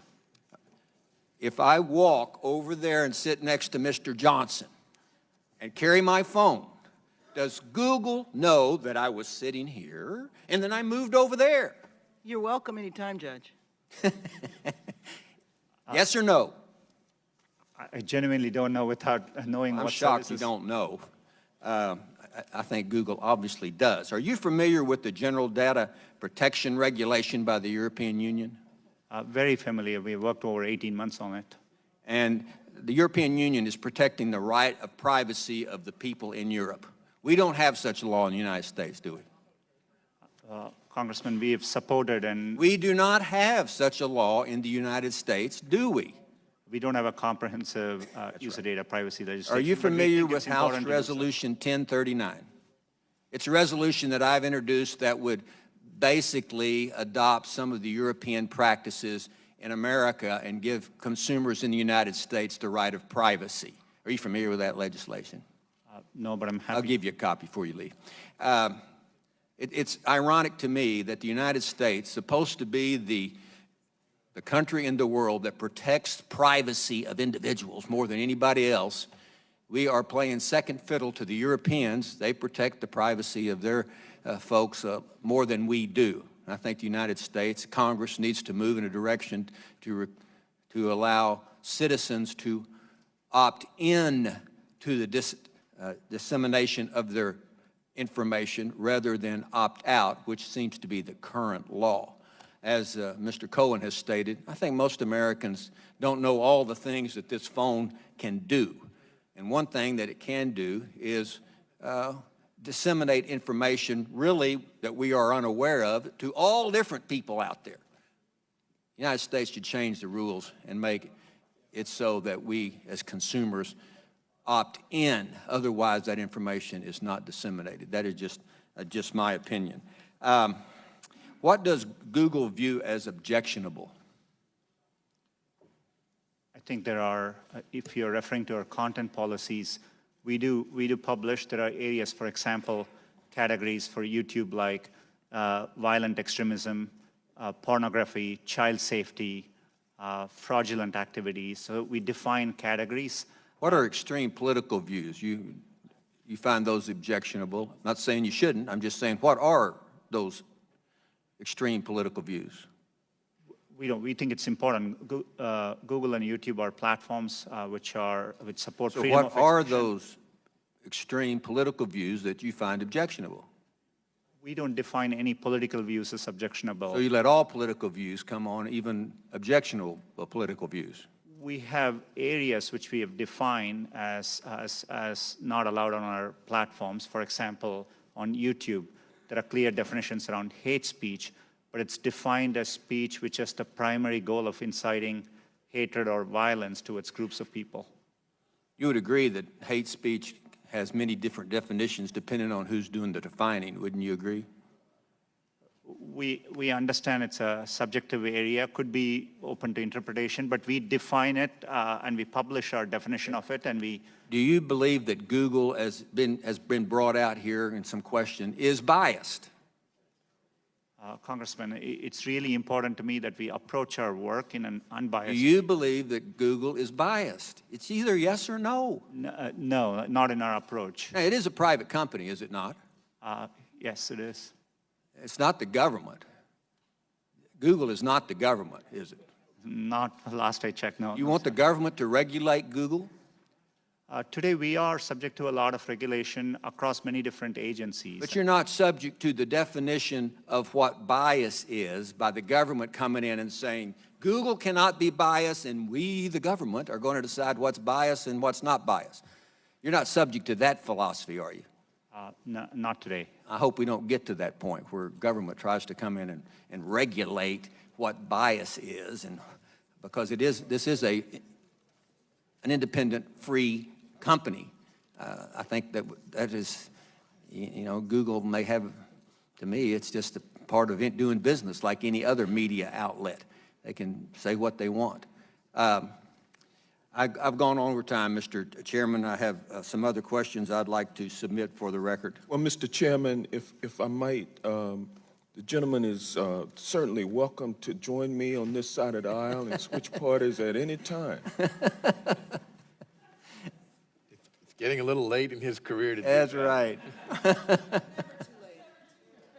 I will just respond to the gentleman from Texas and say that we will be submitting questions in writing to you, Mr. Pichai, including the ones from the gentleman from Texas, and we would ask that you answer them promptly. I'd be very happy to. Thank you very much. The chair now recognizes the gentleman from Florida, Mr. Deutsch, for 5 minutes. Thank you, Mr. Chairman. Mr. Pichai, I believe that the platforms can and should do a better job preventing people from using services to engage in illegal activity. Tim Cook recently said platforms and algorithms that promise to improve our lives can actually magnify our worst human tendencies. Some of your peers are publicly reckoning with the ways their companies are not neutral platforms and are accountable for the content on the services. In congressional testimony, Mark Zuckerberg said his company is responsible for the content on its platform. In a Washington Post interview, Uber CEO Dara Khosrowshahi said we have to stand for the content of our platforms. We can't just say we're a platform and our job is done. Mr. Pichai, will you, in front of our committee this morning, join your peers and affirm that Google is accountable for the content on your platforms? We have a commitment to our users to provide accurate and trustworthy information, high-quality information, and we work hard to uphold those commitments. I'll take that as a yes. I want to return to the privacy discussion that's gone on. And Mr. Pichai, I went to to do a privacy checkup while we're sitting here, and you're right, it's quite good. But I want to talk about what it does and what it doesn't do, and perhaps you can help me work through this a bit. On my settings now on Google, my location history is paused, my device information is paused, my voice and audio activity are paused, my YouTube watch history is paused, that's probably a good thing, and my YouTube search history is paused. That said, it doesn't mean that you're not collecting data on me, does it?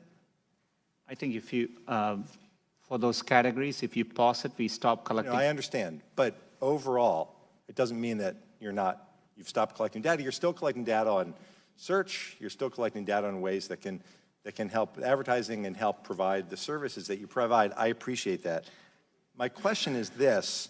I wanted to focus also on the New York Times article about what they refer to as the mobile location industry. And I understand the way that data is collected when you talk on your website about searching Google, getting directions for maps, watching videos on YouTube. You collect data to make services work better. I understand that. But data is also collected to use in advertising. And according to the New York Times story, it's a hot market. Sales of location-targeted advertising reaching an estimated $21 billion this year. It talks about your company and Facebook dominating the mobile ad market that also lead in location-based advertising. And it says that Google also receives precise location information from apps that use its ad services. Can you explain that to me? Is the New York Times saying that if there is any company that uses your ad services, and given the dominant place that you play in advertising, that would be, I would imagine, most. If there is any company that uses your advertising, then that data that they collect would also be available to you? And ultimately, the data they collect on me is the question I'm asking. So we, as a company, and we have commitments to you, we view data as belonging to users, we are stewards of it, so we don't transmit personal data to advertisers, if I understand. No, I understand that. I'm asking about the data that companies, because the New York Times said that Google receives precise location information from apps that use its ad services. My question is, do you receive information, is the New York Times right, do you receive information about the locations that I travel from companies who use your advertising service? I just want to make sure I understand the specifics, but there may be information. So for example, if we are providing an ad, and let's say it's for a restaurant, we normally would do it in a location near you so that it's relevant for you. You have an option to turn that setting off.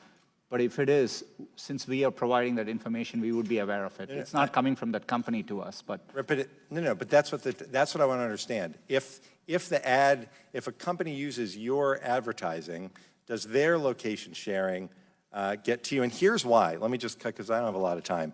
The Times talks about the information isn't tied to someone's name or phone number. Your personal information as you define it seems to be name, email address, and billing information. The question a lot of us have, Mr. Pichai, I think you can sense, is that while that may be personal information and you treat that the way we would expect, that there is a lot of information about where we go and where we are at any moment that can, as the Times points out, allow someone with access to the raw data, including employees or clients, to identify a person without their consent by following someone they knew, pinpointing a phone that regularly spent time at that person's home address.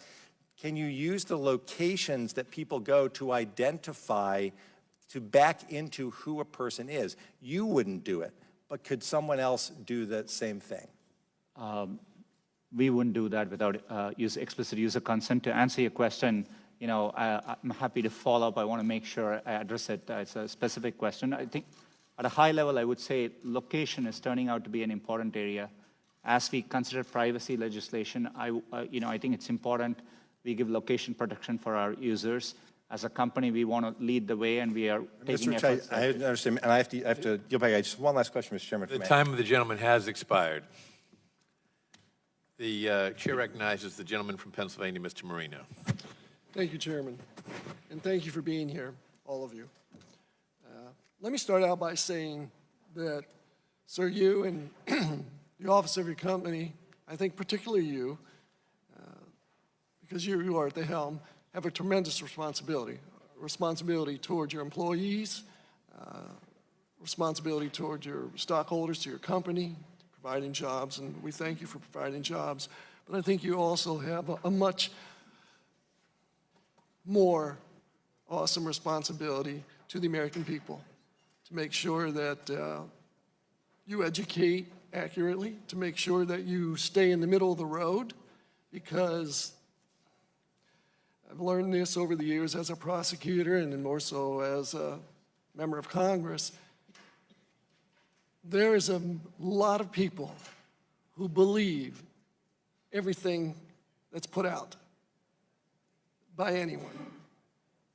We're a 10-second society now, and we can't hold conversations. We can only read 10 or 12 words, and that's supposedly the gospel.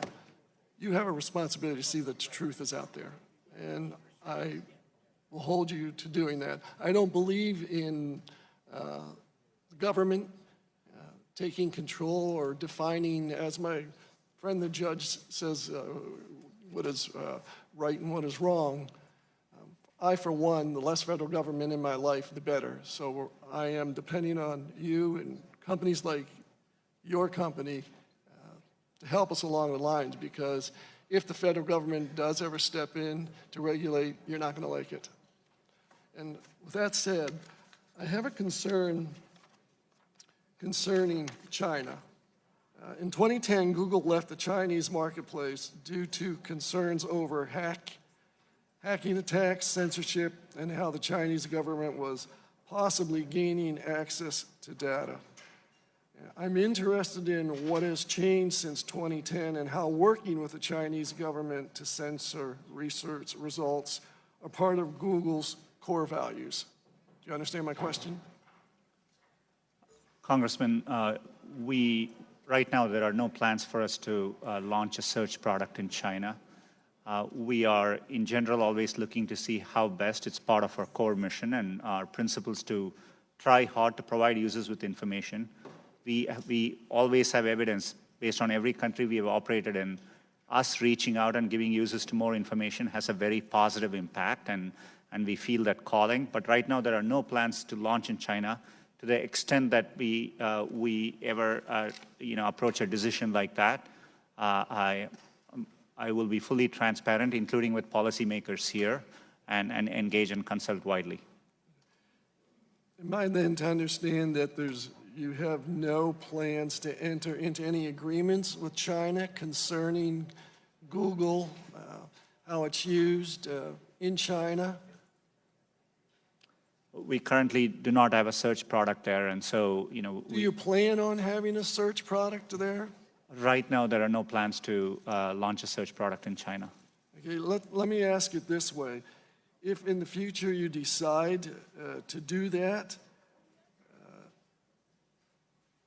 what information would you share with the Chinese concerning other users, other countries?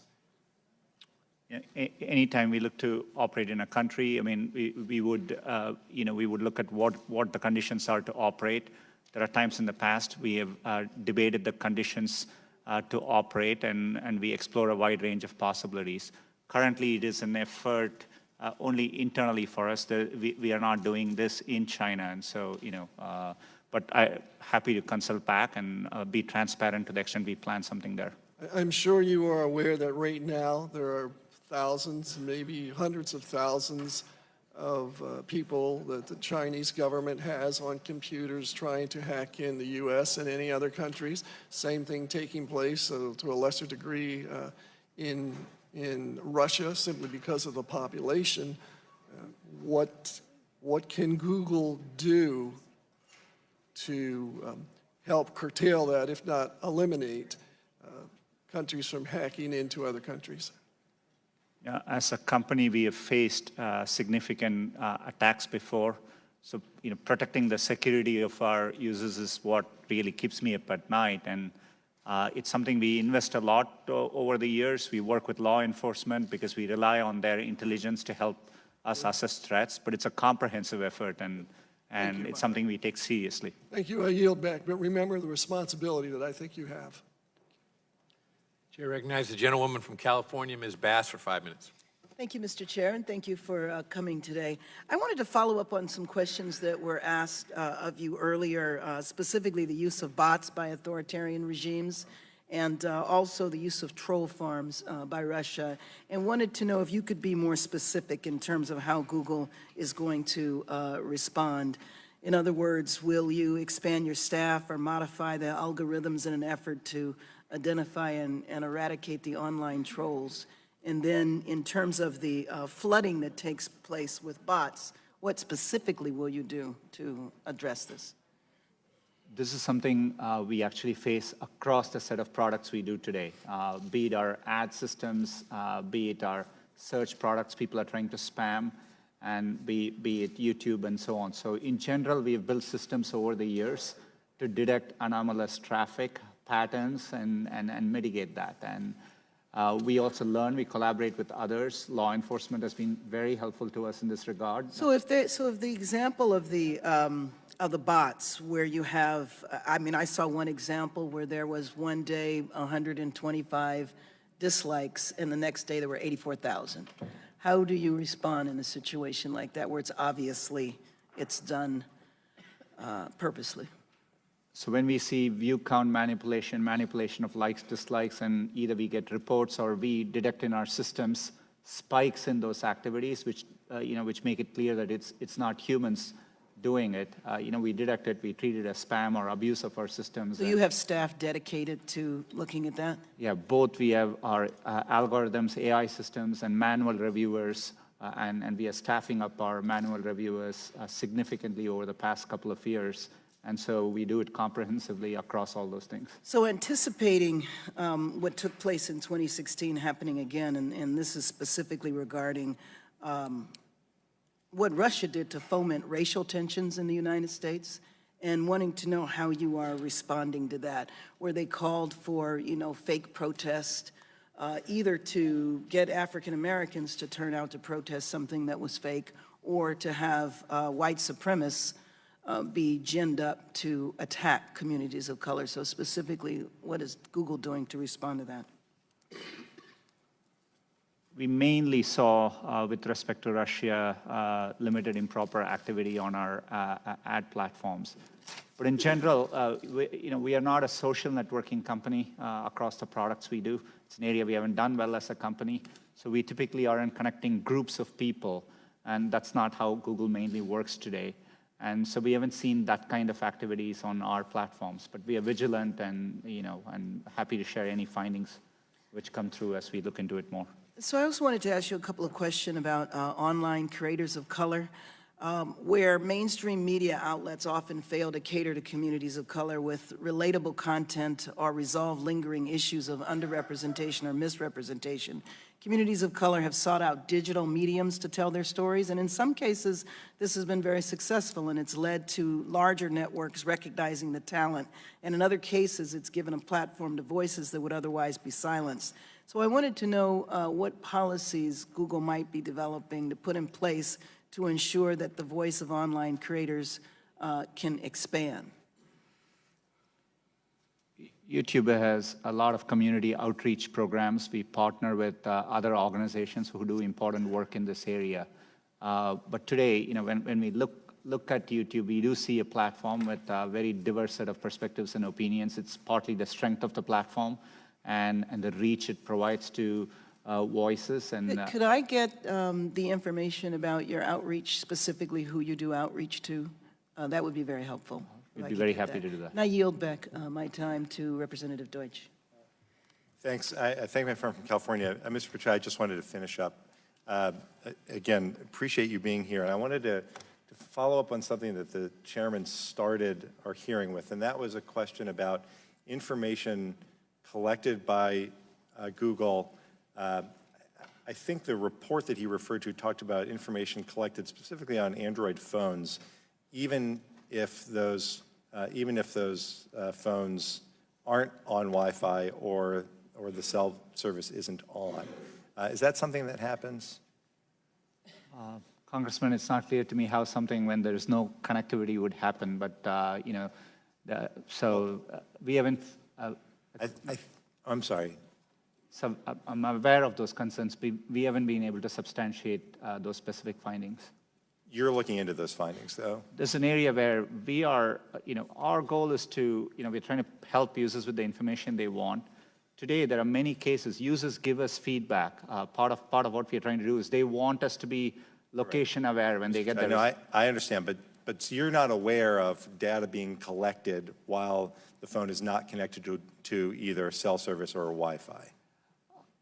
Yeah, there may be specific instances. For example, GPS may be working, and so it depends on the specifics. But in general, no. And so finally, the question is, if that information is, if that's possible, if you learn that it is happening, and I would love you to share that with us, if you learn that's happening, and the information then when the customer turns on his or her cell service, if that information is then sent back to your company on their data plan, a lot of people obviously have limited data plans.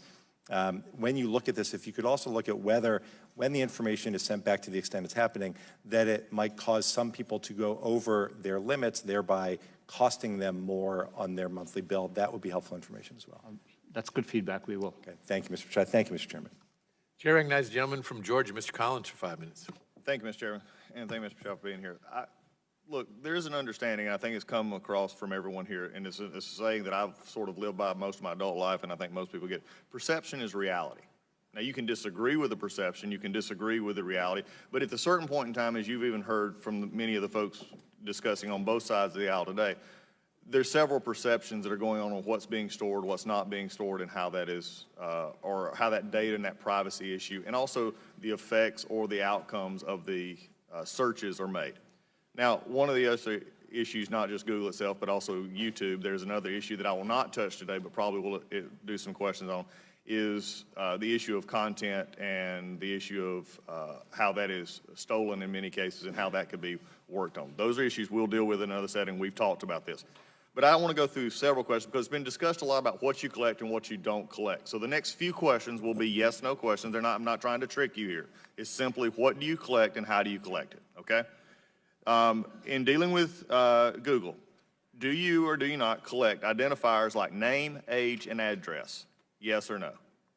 If you're creating an account, yes, and using an account, yes. Yes. Specific search histories when a person types something into a search bar. If you have search history turned on, yes.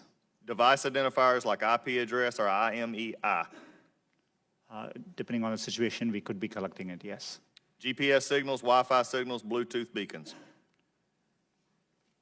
You know, would depend on the specifics, but there may be situations, yes. GPS, yes. Yes, if you have And location. voice and conversations when using Google Voice products. We give an option to turn on or off. And But if a person didn't know it, voice and conversations when using Google Voice products. Yes. We only record when they initiated with OK Google and then say the terms after. Contents of emails and Google documents. We store the data, but we don't read or look at your Gmail. But you have access to them. As a company, we have access to them, yes. So you could. Saying you don't or don't. I'm not asking do you or don't. I'm saying you could, though there is a possibility. We have clear established policies on how we would do that data. And their privacy policies, speaking of that, has changed 28 times, including 8 times since January 2016. So I think the policies, and this is why I'm asking these questions. Is there any type or origin of data which Google would refuse to collect that is not already prohibited by laws like COPA or HIPAA? And there are many categories of information today. We are particular about anything to do with health data. And those are covered under those. Anything that you would not collect outside of the two that I named, which are generally accepted as things you cannot collect. There are many things which we don't collect. For example, we don't collect, you could have a product like Google Home. We won't collect conversations unless you specifically ask us to. So you ask a question. And so we definitely are very careful and minimize the data we need to provide the service back to our users. I'm glad you mentioned data minimization. We'll get to that in just a second. How long do you keep the data that you have captured? Today we give you the choice of whether you want to store the data or not. But if you store the data, from the time you turn it on, we store it for you. Okay, well, let me ask a question here. For all this has been discussed, age identifiers, search histories, all these things. And for how many would you say, let me just say, you've made an interesting question. How many people actually understand that they can actually cut this off? We remind people, and every day 20 million people come and make changes in these settings. So we see robust activity. When you control 95% of searches, you control this in a very large way. I would say the vast majority, not the most sophisticated, not the ones in a certain age demographic, are not as familiar with this as, say, some who work in the industry or at least around the industry. Would that not be a fair statement? If you could repeat that, Congressman, sorry. I'll get back to it. Earlier it was said that identifiers such as age, name, and address are treated differently. If that is true, how are you treating them differently, and is the same data collection process still done? How is it treated differently than maybe some of these others that we have spoke of? That came, I think, from Mr. Deutsch's discussions, such as locators and things like that. We offer different controls for that. So for example, for location, we give specific controls. For your voice activity, we give specific controls. We are trying to meet users' expectations. And so for example, some people may want their search history to be available, but they don't want YouTube history to be recorded. So we give those choices to our users. One of the general dynamics of most of this tech industry and those who collect data is data minimization. You brought it up just a few minutes ago. The issue that I have, and it was in March of this year, a security researcher actually downloaded his, quote, Google Takeout. This is probably there. It was 5.5 gigabyte. This is not just a few names and addresses and where you went. Why, number one, does Google need all this information? We can answer that in the fact that 86% of your revenue comes from advertising, so we know you manipulate the data in some ways. However, can you explain what you do to minimize this data, which is generally an accepted standard practice among those who collect data? Our goal is, but we are providing, for example, if we are providing you a service like Gmail, which we have done for 15 years, that data, we need to store it for our users, so they expect us to. So we are trying hard to match users' expectations. We don't need, our data for advertising, as I said earlier, most of it comes from just the keywords you type. And so, we need minimal data to do advertising. We give you options to turn ads personalization off. We store most of the data we do today to help give users the experience they want, and that's what we're trying to do. I'm going to go back to where I started. Perception is reality. The amount of data being collected here, how it is being used, how you monetize, the one ad, basically the flow of information that you have, and the monetization of that is a concern. I think the perception of how it is used and from what side of the aisle is something that this committee, I think, will take up and continue to process. But I think when most people deal with this, what I said earlier, I'm not sure that in the broad scope of things, simply clicking yes, especially in a society today in which some of these things, and especially that was talked about mobile, which we've not delved into even further, is going to open up a much larger situation, which is not just simply monetizing data, it's actually using information that can be then used by either law enforcement or others in legal proceedings that can then be used against them, that they're not going to understand exactly what is going on. With that, my time has expired, and I'll yield. Chair, thanks, gentlemen. Chair recognizes the gentleman from Rhode Island, Mr. Cicilline. Thank you, Mr. Chairman. Thank you, Mr. Pichai, for being here. In 2006, Internet pioneer Vint Cerf testified on behalf of Google that the open Internet was designed so that no central gatekeeper could exert its control to discriminate against rivals, consumers, or other businesses. Since then, it's become increasingly clear that this virtuous cycle of innovation is fundamentally threatened by the dominance of a few powerful companies. Tim Berners-Lee, the inventor of the World Wide Web, made this point clear in an open letter earlier this year where he warned that the open Internet has been compressed under the weight of a few dominant platforms that have the ability to harm competition and control which ideas and opinions are seen and shared online. Along with 83% of Americans, I strongly support an open, decentralized Internet that is free of powerful gatekeepers with the ability to discriminate against rivals, threaten innovation, or harm consumers. With that in mind, I'm deeply concerned by reports of Google's discriminatory conduct in the market for Internet search. According to findings by the European Commission, Google has harmed the competitive process by favoring its own products and services over rivals, or by deprioritizing or delisting competitors' content. And so my first question, Mr. Pichai, is as a proponent of Internet openness, will Google commit to ending the discrimination against rivals and other businesses through Google's products? Congressman, with respect, I disagree with that characterization. We provide users with the best experience they are looking for, the most relevant information, and that's our true north, and that's how we approach our products. But does that include the use of discriminatory practices? Is that part of your business model? Definitely not. And in the European Commission, we are appealing that decision. When they looked at shopping as a category, they excluded Amazon as a potential entrant in the space. So the specifics matter here. We are interested in providing users with the best information they're looking for, be it from another company and be it from a competitor. That's what we are interested in doing. Well, I strongly believe in structural antitrust enforcement. I also plan to work with the Federal Trade Commission to develop legislation to address this type of discriminatory conduct online. Will Google commit to working together with Congress on legislative proposals designed to ensure that online firms with significant market power are not able to harm the competitive process through discriminatory conduct? We're happy to engage constructively on legislation around any of these areas. Thank you. I'd like now to turn to the question of China. Mr. Pichai, the operating environment in China has deteriorated with respect to surveillance, censorship, and the like since Google first made the decision in 2010 to leave. In September, I sent you a letter along with 15 other colleagues raising serious concerns about reports that Google is planning to re-enter the Chinese market with an app-based search engine that would likely have to comply with strict censorship and surveillance requirements imposed by the Chinese government. Since then, a widespread chorus of opposition to such a move has emerged, including from lawmakers, leading human rights activists, and a group of Google's own employees. The environment has deteriorated Your launching an app in that environment would seem to be completely inconsistent with Google's recently launched AI principles, which say you will not design or deploy technologies whose, and I quote, purpose contravenes widely accepted principles of international law and human rights. It's hard for me to imagine you could operate in the Chinese market under the current government framework and maintain a commitment to universal values such as freedom of expression and personal privacy.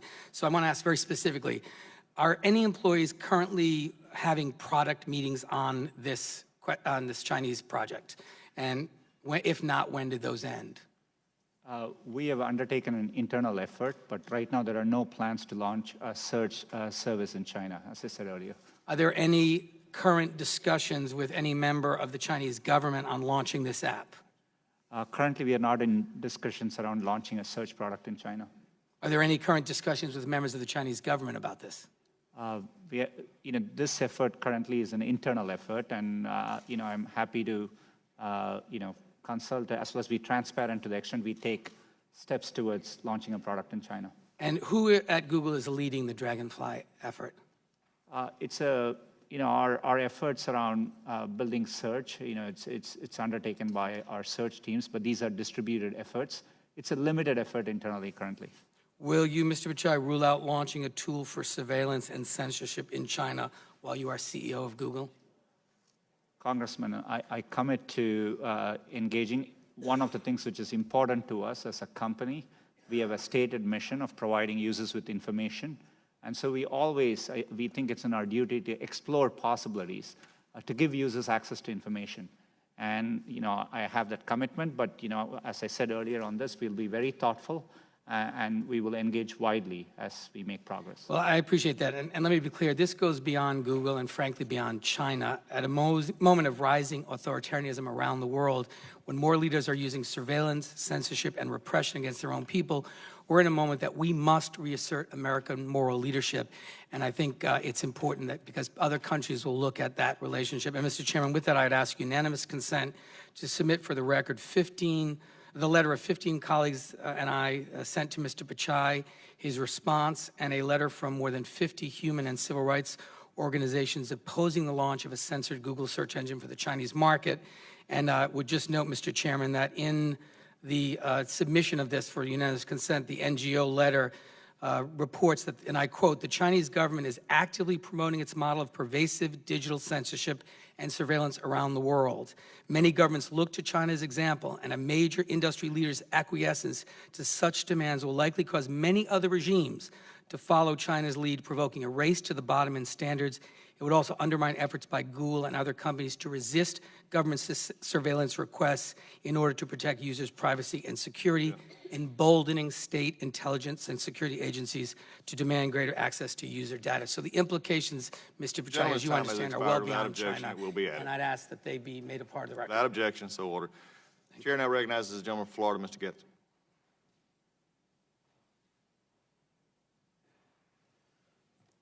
Thank you, Mr. Chairman. Have you ever launched an investigation into whether political bias is impacting the consumer experience?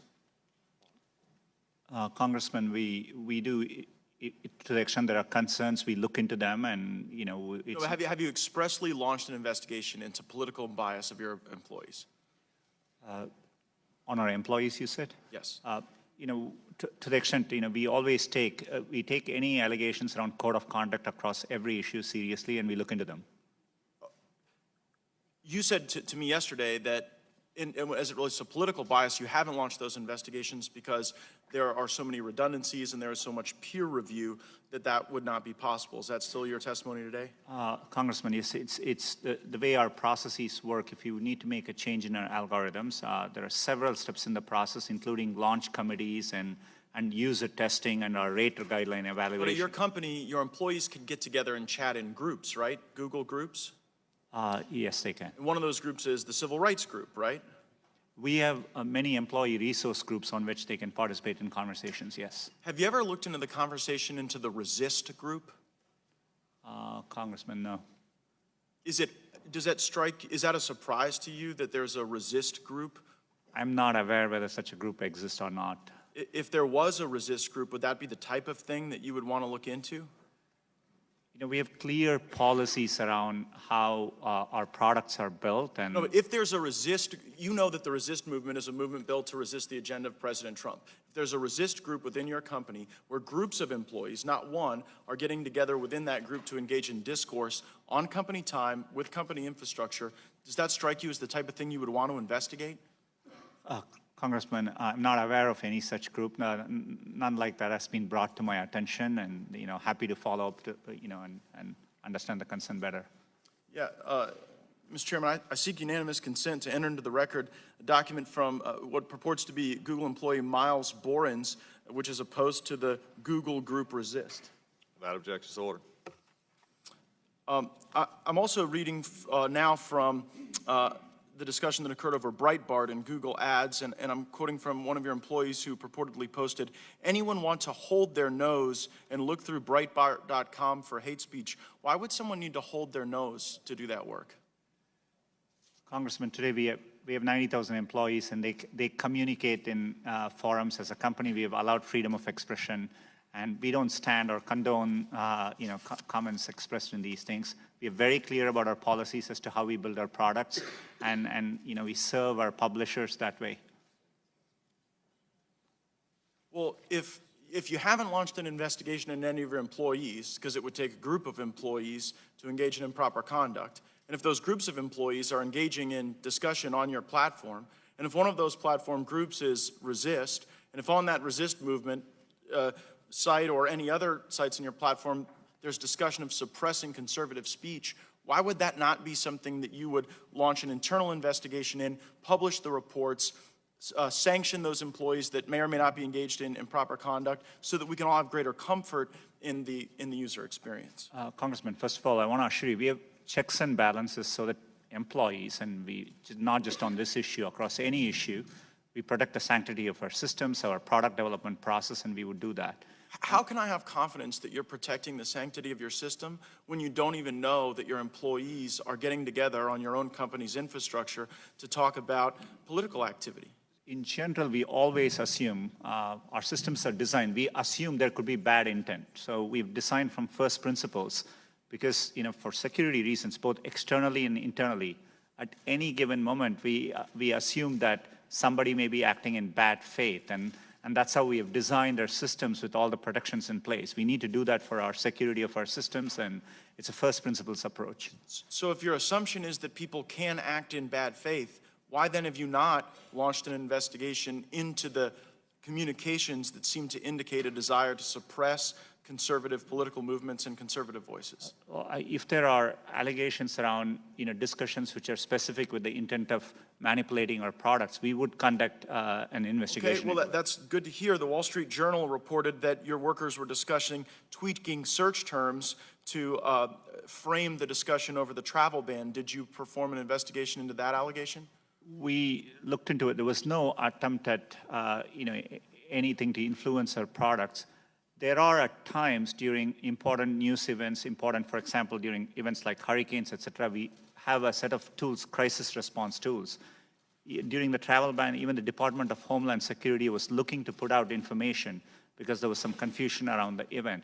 So there was some discussion around things like that too. And so well, I would strongly suggest that one of the crisis response tools that you use is in an investigation into the discourse of your employees on resisting the Trump presidency, resisting the Trump agenda, and then smothering some of the conservative outlets that seem to amplify that content. I yield back, Mr. Chairman.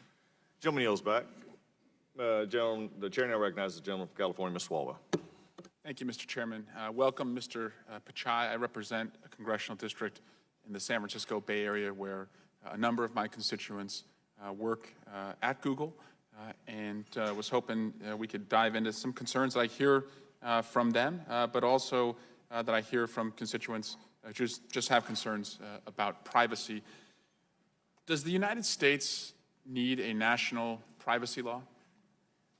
Congressman, I'm of the view, given how important privacy is, that we are better off with more of a single overarching. Excuse me, would you mind moving the microphone in front of your mouth so we can hear you better? Thank you.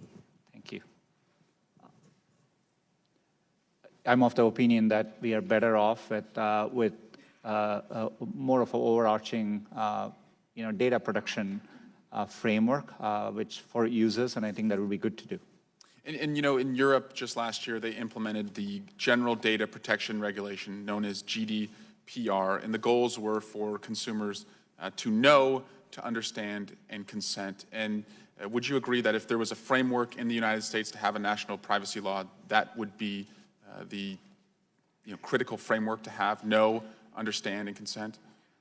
We have had quite a bit of experience now working with GDPR, and we have done it for many, many months. And, I think there are, I think it's a well thought out, crafted piece of legislation. I do think there's some value for companies to have consistent global regulations. I think it's also important for users as they navigate services globally.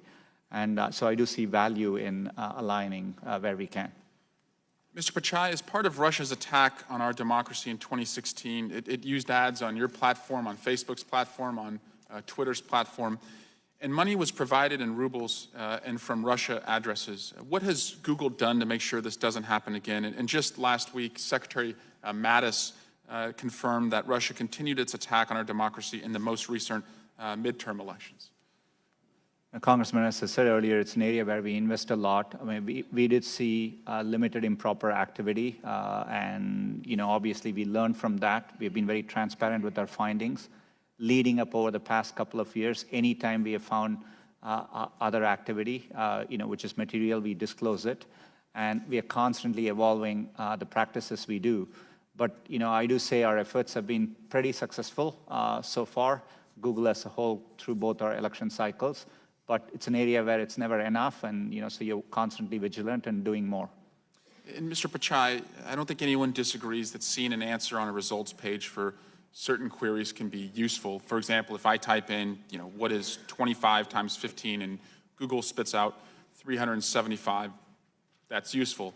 But today, if my wife was to search for a pediatrician in Dublin, California, instead of being matched with the most relevant information from across the web, according to Google's algorithms, my wife or any mom would see a map that is powered by Google's ecosystem of local reviews.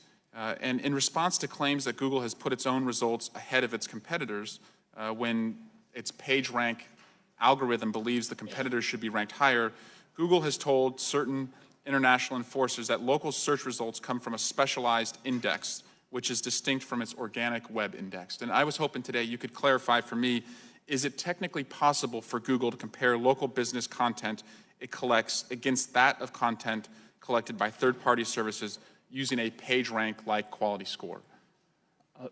We employ a wide variety of signals. We are interested in providing users. We respond to user feedback. So as a user, you could be on a mobile phone with very limited connectivity. You could be a busy parent on your way, and you're checking for some information, maybe trying to find a doctor because your kid is sick. And so we are looking to see how we can get that information to you as quickly as possible. That's the use case which drives our product development. And if that information is best available from another company, we make it available. There are times we are able to provide that information because we have better information. And so we are constantly looking, and we do that to the best of our ability. Thank you. I yield back. Gentleman yields back. At this time, the chair recognizes the gentleman from Louisiana, Mr. Johnson. Thank you, Mr. Chairman. Mr. Pichai, we want to thank you for appearing today and for taking the time to answer and meet with us individually, answer our questions. I think you and I both agree it's important for your company and for the people for us to have this public hearing and to get all this information on the record, so to speak. So as we discussed in my office yesterday, my conservative colleagues and I are fierce advocates of limited government. And we're also committed guardians of free speech and the free marketplace of ideas. We do not want to impose burdensome government regulations on your industry. However, we do believe we have an affirmative duty to ensure that the engine that processes as much, as we've said today, 90% of all internet searches is never used to unfairly censor conservative viewpoints or suppress political views. Your challenge today, and in the days ahead, is to convince the members of this body that Google and your industry peers will implement your own sufficient safeguards and solutions to this problem so that the government doesn't have to intervene. Here's a question. In previous hearings and discussions, Google has described the Trusted Flagger program as a source for recommending content be removed from your platform. Recently, Google released a transparency report on content removal, which revealed that Out of the 7.7 million automated flagging removals from your platform, YouTube, around 70% of that content was removed before it had received any views from the public. Here's the question. How does Google ensure that content removed in the automated process is not merely because of philosophical or political differences? Congressman, it's an important question. As you said, YouTube is committed to being a platform for freedom of expression, and we go to great lengths to do that. We only handle videos in the areas of clearly defined policies we have. We do have automated systems, but we assess it, we later spot check it to make sure the system is working as intended. We respond to feedback. As content creators, you can appeal if you think something was removed erroneously. But it's really important to us that we provide a platform for freedom of expression, but enforce the rules of the road on areas where we have said, but we are very transparent about the areas and the clear policies with which we do those things. You've spoken a lot today about objectivity. That's the goal. We applaud and appreciate that. As you know, Alphabet's incubator Jigsaw has introduced Perspective. It's a tool that uses machine learning to filter online discussions for, quote, toxicity, unquote. This to me raises issues of how Google's parent company is using machine learning to filter speech that is viewed as unproductive, such as ad hominem attacks or offensive language or the like. When creating a tool like Perspective, what steps is Google taking to protect conservative viewpoints from being considered toxic by subjective reviewers as the program progresses? Congressman, Perspective, provided by one of our sister organizations, Jigsaw, it's a platform for publishers to use. So the publishers get to define what they want acceptable or not, and then that's what the tool provides for them. But I think your point is valid. I mean, we don't want to be in the position of just editorializing publisher content, and we are just providing a tool for publishers to better drive the content on their platforms. You mentioned the appeals process if a content provider has their material flagged. How quick does that appeals process work? In other words, what's the review period? I think it varies. We prioritize areas which are sensitive. For example, areas like terrorism is something we prioritize very significantly and higher up in the queue. But we are ramping up our resources, and our goal is to do it as soon as possible. But sometimes it can be a matter of hours. If it's areas around copyright, we have implemented Content ID. We have a system by which we can automatically detect and respond right away back to copyright owners. So it's a constant work in progress. In the committee's last hearing with Google's Ms. Juniper Downs, we discussed this. I raised the case of the Alliance Defending Freedom's content being removed after being reported by a trusted flagger on YouTube.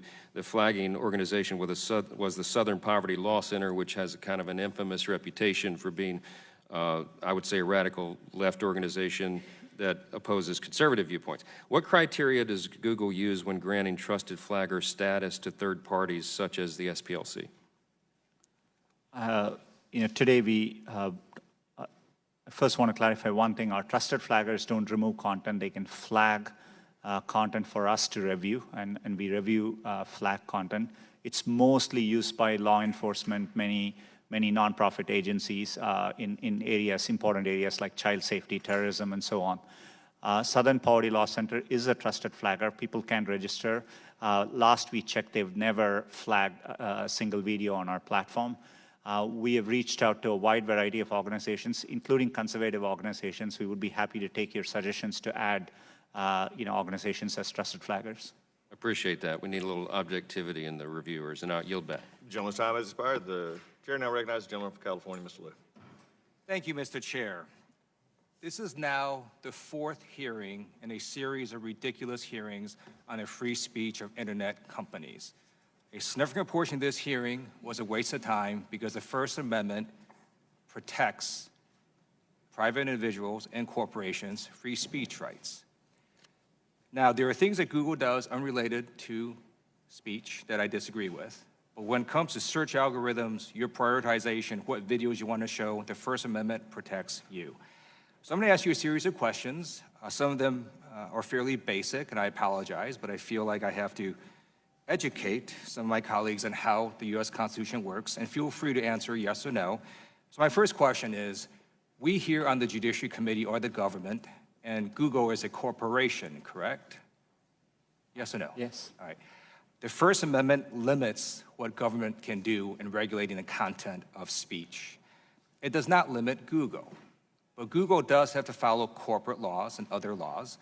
And under those laws, you and your board of directors have a fiduciary duty to your shareholders, correct? Yes. Okay. And one of the ways that Google generates a profit is when consumers use your search engine, they watch videos, some of them click on ads, they use your applications.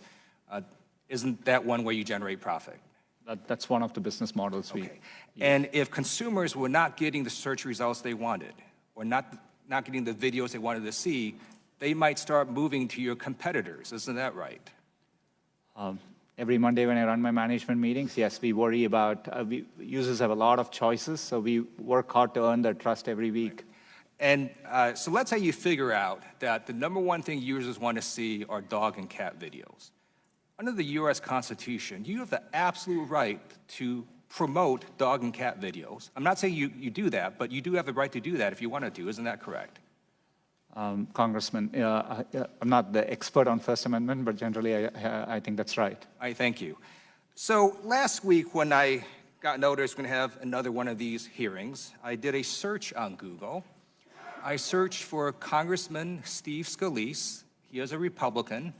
And I hit the news tab, and the first 4 articles that come up are generally pretty positive. The first one is from Town Hall, a generally conservative publication, about his book, Back in the Game. Second article is also about his book, Back in the Game. Third is about him talking about election results. Fourth is from Fox, another positive article about his book, Back in the Game.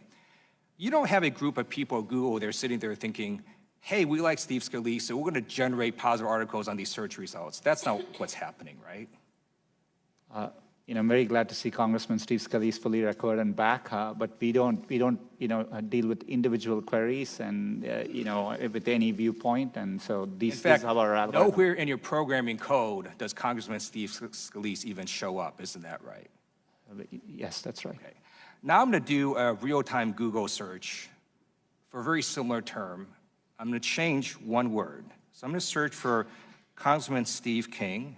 I'm going to hit the News tab. First article that pops up is from ABC News. It says, Steve King's racist immigration talk prompts calls for congressional censure. That's a negative article. But you don't have a group of people at Google sitting there thinking and trying to modify search results. Every time Steve King comes up, a negative article appears. That's not what's happening, right? We always operate for any query with the same set of principles. We are trying to reflect what is currently, if it is newsworthy, what is currently being discussed about that phrase. Thank you. So let me just conclude here by stating the obvious. If you want positive search results, do positive things. If you don't want negative search results, don't do negative things. And to some of my colleagues across the aisle, if you're getting bad press articles and bad search results, don't blame Google or Facebook or Twitter. Consider blaming yourself. I yield back. Gentleman's time has expired. Chair now recognizes the gentleman from Arizona, Mr. Biggs. Thank you, Mr. Chairman. Thanks for being here, Mr. Pichai. I don't disagree with one point made by the last interrogator. Questioner, let's call him questioner, that's easier to say. In the sense that I think you have a First Amendment right to do what you guys want to do. So you're a private company. There's very few constraints on the First Amendment, although there are lots of constraints ultimately when we start looking at it, everything from libel to slander to threatening, intimidating, to yelling fire in a crowded theater. We have constraints on First Amendment speech. But you've seemed, as we've gone through here today, to say that Google doesn't have bias. You yourself have said you personally don't have bias or animus, and you've also tried to implement policies to prevent bias and animus as well. Isn't that true? Yeah, we work hard to build our products in a neutral way, and I'm committed to doing it that way. Right, and in some respects, we haven't heard much discussion about the human intersection with the creation or manipulation or editing of algorithms. But there is human interaction with the humans create the algorithms, and you might have some artificial intelligence that might adduce some additional information as it goes. But originally, the creativity comes from the humans, right? Yeah, that's right. Well, how can we be assured that foreign adversaries will not use your platform against Americans or American national interests? We always worry about that as a threat vector, and this is why we make sure, the best way we do it, when we are building our products, we don't rely on, one person or groups of people to be able to do it. We follow a set of robust process, including tests and validation, both from users, we get feedback from users, and we use raters externally to evaluate. And we do this, for example, our search raters in the US are there in all the 50 states of the US. We geographically distribute them so that we really get the perspectives of everyone around the country. Well, that doesn't really get to the answering my question of security assurance. And so I guess if manipulation of your information systems was not possible or effective, we would not be seeing so many countries investing in the capability of manipulation, whether it's Russians or Chinese or Iranians or others that are, attempting to manipulate your system. And there may be attempts to use our products and services. So, for example, because we provide advertising products, and what we saw in the 2016 election was, limited activity, but it's improper. 2 accounts related to Russia, advertised using our platforms. That totaled $4,700, I think you said. Yeah, so that's an example of, the kind of threat we see, and, it's something we are working hard to mitigate and avoid.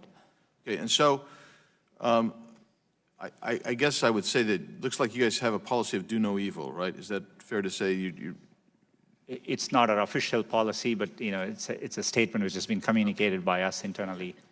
And other people have brought up the work that you may or may not be doing in China, and I want a clarification of that. Are you looking to expand in China and cooperate with the Chinese government on a platform release in China? To the question, it's about search. Right now, we have no plans to launch search in China. We have always, over the years, explored how best we can continue to serve users in China, but that's what we're doing. Are you doing anything with the data share with the Chinese government? Today, we don't operate our services which involve user data, like Google Search or Gmail in China, and so no. So you're telling me nothing at all then with China? We do provide, for example, Android, which is an operating system. We work with partners around the world, and there are OEM manufacturers around the world, including in China. So manufacturers, but beyond manufacturers, any other platform use? We don't have any special agreements on user data today with the Chinese government? That's right. Okay. Do you share the data that you collect on civilians with the United States federal government? We comply with valid law enforcement request, and and with due process, we comply with valid law enforcement. What's the extent of that? We publish a transparency report in which we give insights into the law enforcement requests we have gotten and our and our compliance there. The last question I have, real quickly. In May 2016, Google banned all ads by payday lenders, even though it invested in LendUp, which is effectively a payday lender. And it banned ads by competitors. Is that a normal practice? Congressman, we undertook ad policies in that particular area because we saw evidence of misuse, and we had gotten a lot of feedback, and that's what we reacted to. Did you ban your own LendUp app? I don't think Google is involved. I think one of our sister companies is has an investment in LendUp. Right.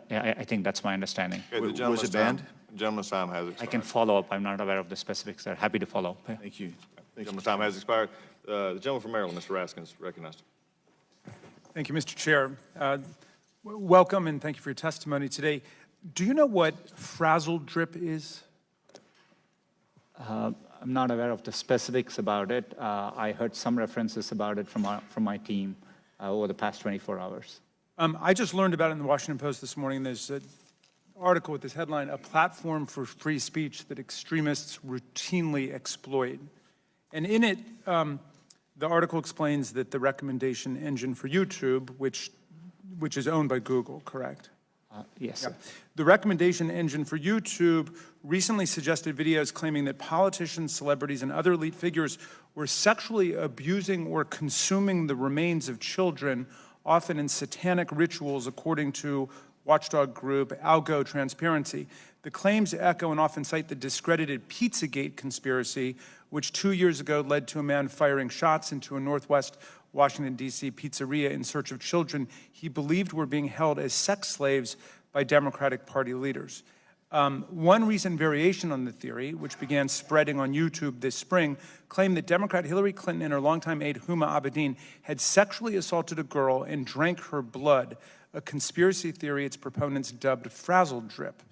Now, the article goes on to describe how this frazzle drip conspiracy is all over YouTube, and some of the frazzle drip clips purport to show grainy images of Clinton and Abedin committing crimes and speak of invoking the death penalty. One video, which has been viewed 77,000 times and remains online today, has a voiceover that says, "Will these children become the dessert at the conclusion of the meal?" So, and this is just one example that they use of extreme right and paranoid conspiracy groups using YouTube as a place to trade their videos and to promote propaganda. What is your company policy on that, and are you trying to deal with it? You know, we are constantly undertaking effort to deal with misinformation, but you know, we have clearly stated policies, and we have made lots of progress in many of the areas where, you know, over the past year. So, for example, in areas like terrorism, child safety, and so on, we are looking to do more. You know, this was a recent thing, but I'm committed to following up on it and making sure we are evaluating these against our policies. But it's an area we acknowledge there's more work to be done, and you know, and we'll definitely continue doing that. One of the videos discussed included images of a body on a table before restrained children and of Hillary Clinton with a bloodied mouth and fangs, claiming that she and Abedin drank the blood of their victim. That was removed, but then another consisting of an exact copy of the video remained online, or apparently remains online. I mean, is your basic position that this is something you want to try to do something about, but basically there's just an avalanche of such material and there's really nothing that can be done, and it should be buyer beware or consumer beware when you go on YouTube? You know, we do grapple with difficult issues. Maybe we have to look at it on a video-by-video basis, and we have clearly stated policies. So we would need to evaluate whether the video, the specific video, violates any of our policies. And we do strive to do it for the volume of content we do get. And, you know, we get around 400 hours of video every minute.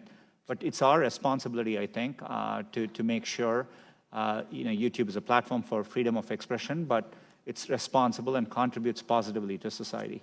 Some of my colleagues are upset about negative references to Donald Trump, not Hillary Clinton or not Barack Obama. And obviously, you know, one potential strategy today is to try to heckle you into somehow playing favorites with Donald Trump and Republicans.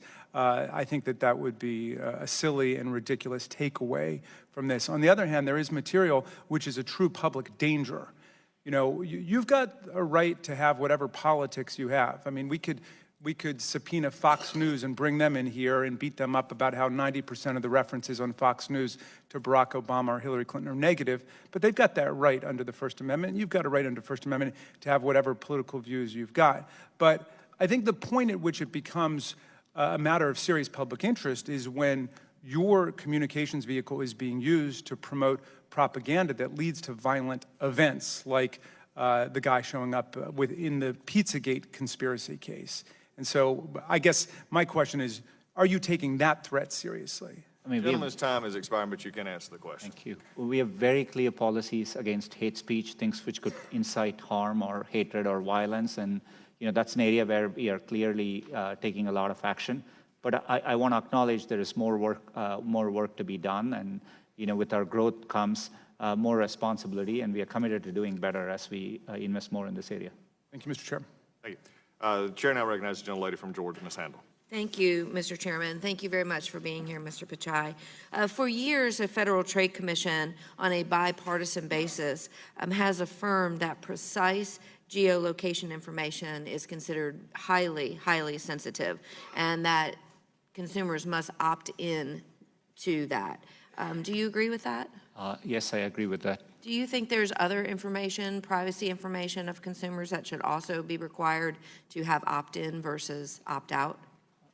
In general, I think a framework for privacy in which users have a sense of transparency, control, and choice, and have clear understanding of the trade-offs they need to make, I think is very good for consumers, and we would support that. Okay.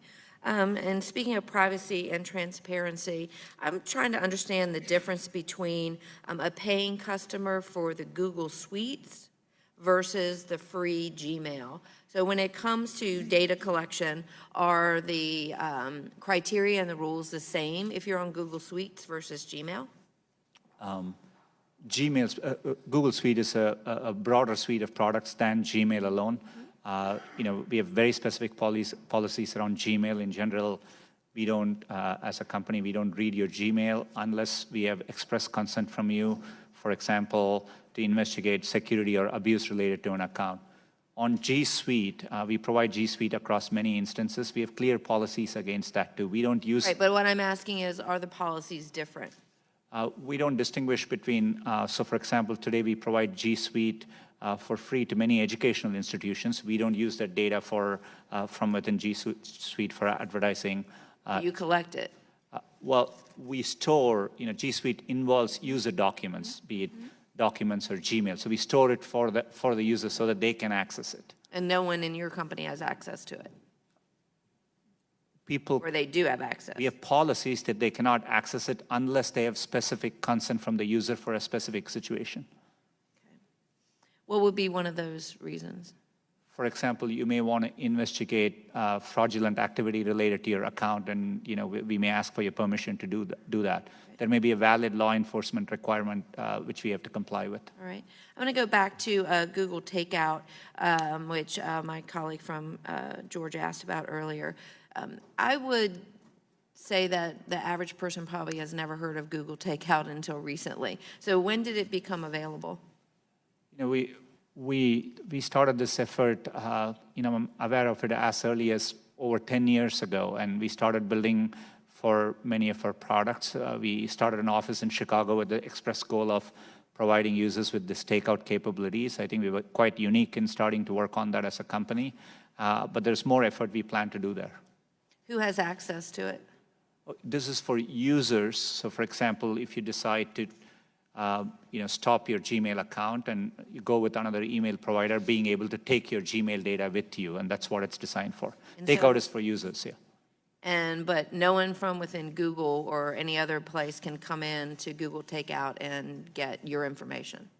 No, it's expressly designed for consumers to take their data with them. I understand what it's designed for. I'm asking who practically can get access to it. We have very strict limitations on access to sensitive... Oh, so it's more than just, if I were going to Google Takeout for Karen Handel, I'm not the only person who has access to my Google Takeout? You are the only person who can take out your data, but I'm just saying, you asked about internal systems. We have clear policies. Employees can't go looking at user data unless there are a narrow set of circumstances which may involve either consent from the user or legal situations, et cetera. All right. Is it free? Is takeout? Get your data? Yes, it is free. So when a person takes their data out, or they want to go through and clean up privacy and they delete, is it really deleted or is it just hidden? Depending on the service, if you're terminating your account and you delete the data, it will take some time, and we communicate that to propagate through our systems and get removed, but we follow through on that. But it's deleted. It's not just hidden from sight. It's deleted. That's okay, right. One last question. You said that your company embarked on an initiative to register people to vote. How did you do that, and who did you target, and in what states? So for example, during registration windows, we highlight, we give people information about where to register. We do these things representatively for all our users across the U.S. And all indications are that the participation is uniformly high across our user base. So we do this with the express goal of. But how did you do it? Did you send out links? Did you send out voter registration forms to people? The gentlelady's time has expired, but you can answer the question. For example, on the Google homepage, we may say, check where your polling place is. And as a user, you can click on it, and we give you the location of your closest polling locations and the opening times available to you. That's an example. I'll be following up on that. Thank you, Mr. Chairman. I yield. The chair now recognizes the gentlelady from Washington State, Ms. Chapel. Thank you, Mr. Chairman, and thank you, Mr. Pichai, for coming to testify before us. I, for one, am thrilled that you as a company encourage people to vote. I think we should all do that. I'd love to see Election Day as a holiday. I've been deeply concerned for some time about employers mandating forced arbitration rather than allowing for people to pursue justice. And forcing people into arbitration when they've already experienced a violation of their basic rights, I think, is a deep injustice, and it subjects people who have already been victimized to further victimization. And we've seen research that shows that it discourages people from coming forward to report abuses to begin with. There are very successful companies in your field, including companies like Salesforce, that have thrived while foregoing forced arbitration contracts and clauses. And I think that we can all agree that the argument that eliminating forced arbitration threatens innovation should be dismissed out of hand. Eliminating forced arbitration has been a shared priority by my colleagues on this committee, as evidenced by the fact that our ranking member, Jerry Nadler, as well as Hank Johnson, David Cicilline, and I have all introduced legislation to end the practice. And I was very heartened to see that Google ended forced arbitration, but only in the context of sexual harassment. And so I hope you agree with me that upholding people's fundamental right to safety in the workplace and freedom from discrimination, whether it's based on gender or sexual orientation or race or religion or any other metric, really benefits all of us. And so I wanted to point out that it's particularly critical for companies like Google to take that moral leadership in this space, since there are limitations for affected people to pursue system-wide change through tools like class action lawsuits. And I recognize that this is not exclusive to Google and that it extends to many, many other employers. But since you're here before the committee today, which has jurisdiction over this issue, I want to ask you if you will voluntarily commit to expanding the policy of ending forced arbitration for any violation of a person's rights, not just around sexual harassment, but really for all of your employers and your contractors. Congresswoman, thanks for the question. It's an important area. One thing, if I could clarify, today our arbitration agreements don't require any confidentiality provisions. That's how we have done it. But as you mentioned, for sexual harassment, we agreed that it should be up to the employees, and we gave them a choice. We are definitely looking into this further. It's an area where I've gotten feedback personally from our employees, so we are definitely reviewing what we could do, and I'm looking forward to consulting and happy to think about more changes here. Well, we'd love to work with you on that. I think that this really, for people who are listening to this hearing that may not understand this, basically when you sign a contract, as we saw with sexual harassment, some employees don't even know what they're signing away, but they're signing away their ability to actually pursue claims in the justice system by going to forced arbitration. And so I think that this is very, very important. I think your point about confidentiality is important, but that's not the issue here. That is about transparency, but it's not about the basic right of somebody to seek access to due process and to justice in the courts. So what stage are you at in advancing the issue of ending forced arbitration, both on the sexual harassment side, but also in terms of the process for looking at it more broadly? How do we have a timeline? How do we engage with you to make sure that you endorse our legislation as we move forward in the next Congress? We've already enacted the changes for forced arbitration, for giving arbitration as an option for employees for sexual harassment. We are definitely reviewing what more we could do in this area. I'm definitely happy to have my office follow up as they're thinking about it to get your thoughts on it, and we are definitely committed to looking into this more and making changes. Thank you. The other issue I wanted to just raise in my last minute is moderating hate speech, and this has come up in a number of different ways, and we appreciate the work that you have done, particularly with YouTube. I know we had Alex Jones in the room earlier, but I think promoting conspiracy theories that are patently false and result in real harm is a problem. Do you agree with the UN High Commissioner for Human Rights assessment that social media played a role, for example, in perpetuating genocide against the Rohingya? And what is Google's responsibility to moderate hate speech on your platforms? We feel a tremendous sense of responsibility to moderate hate speech. We've defined hate speech clearly as inciting violence or hatred towards groups of people. It's absolutely something which I think we need to take a very strict line on, and we've stated our policies clearly, and we are working hard to make our enforcement better, and we have gotten a lot better, but it's not enough, and so we are committed to doing more here. Well, we really look forward to working with you on that. And before I yield back, Mr. Chairman, let me just take a point of personal privilege to say I was born in the same state as you in India, and I'm excited to see you leading a company and continuing to show that immigrants to this country contribute great value in spite of some of the rhetoric we hear. Thank you, Mr. Pichai. I yield back. Gentlelady's time has expired. The now chair recognizes the gentleman from Pennsylvania, Mr. Rothfuss. Thank you, Mr. Chairman. Mr. Pichai, thank you for being here. I appreciated the reference to Pittsburgh in your opening testimony. Great to have you in a part of our community there. Your company really should be held out as a success story of America's free enterprise system. Google has very powerful products and services. There is a saying that goes with great power comes great responsibility. I think you realize that.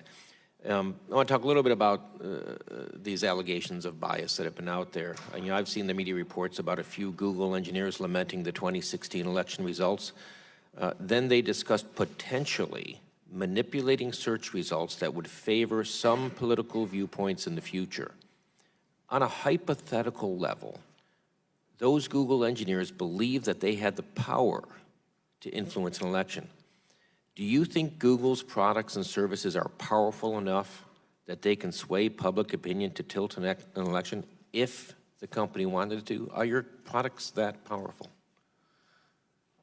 Congressman, today we see users get information from a wide variety of sources, and while Google is a big player in search, search is just one of the ways in which people get information. They get it from social networking sites. Do you think that your products are that powerful? That's not the way I think about it when we are building the products. We constantly worry about the areas where we are not doing well, and we're looking to do better. We definitely see a lot of innovation, not just from within the U.S., but globally around the world. And we do realize we are a large company, and with that comes scrutiny, and we think it's important to engage on that. You've testified about Google and its algorithms working on a nonpartisan way, and that you're confident that Google does not approach work with any political bias. Zoe Lofgren highlighted the vote in Santa Clara County. Does Google do anything to ensure ideological diversity among its employees and decision makers? Congressman, I've communicated clearly to the company that we need to welcome viewpoints from across all sides. As a company, you're right, we are definitely based in Northern California, and clearly, there is a leaning there. But last year was the first year we grew faster outside of California than within California. We also have employees globally. And I do see a wide variety of opinions expressed. When Mr. Johnson asked a question about the Trusted Flagger program, you said, for us to review. Who's the us? Who's doing that review? We review things both with a combination of our automated systems as well as manual reviewers. These are people who are part of... And how many people is that? How many, is it a committee? Is it... we've committed to scale up our manual reviewers to over 10,000 people, and we are well underway to do that. And so this is thousands of people working 24/7 globally across, looking at content based on our policies. Google has described its ethic with these pithy, great statements. Don't be evil, do the right thing. I'd like to discuss these ideals in relation to reports at Google that we've been talking about with China. The strict authoritarianism the Chinese government rules its people has caused concern around the globe for generations. I vividly recall the early days of June 1989 in Tiananmen Square. Now I read recent reports about crackdowns on Muslims, on Christians, on Falun Gong, mass incarcerations and human rights abuses against people of faith in China should be a major concern for everyone around the world, including your company. Did Google design a prototype for a search engine that could be used in China to censor content? Congressman, we have undertaken an internal effort. Did you create a prototype, though? There was a report in The Intercept that says a prototype for the censored search engine was designed. We have developed and explored what search could look like if it were to be launched in a country like China, and that's what we explored. And how many months was that project ongoing? We've had the project underway for a while, and there have been other projects which we have undertaken for a while, and we've never launched them too. So we are constantly exploring. How many people were working on it? The estimates, the number of engineers on the project have varied over time. At one point, we have had over 100 people working on it, it's my understanding. I just want to echo what my colleague, Ms. Jayapal, had said. Yeah, I'm glad you're here at the committee, but I'm glad you're here in our country.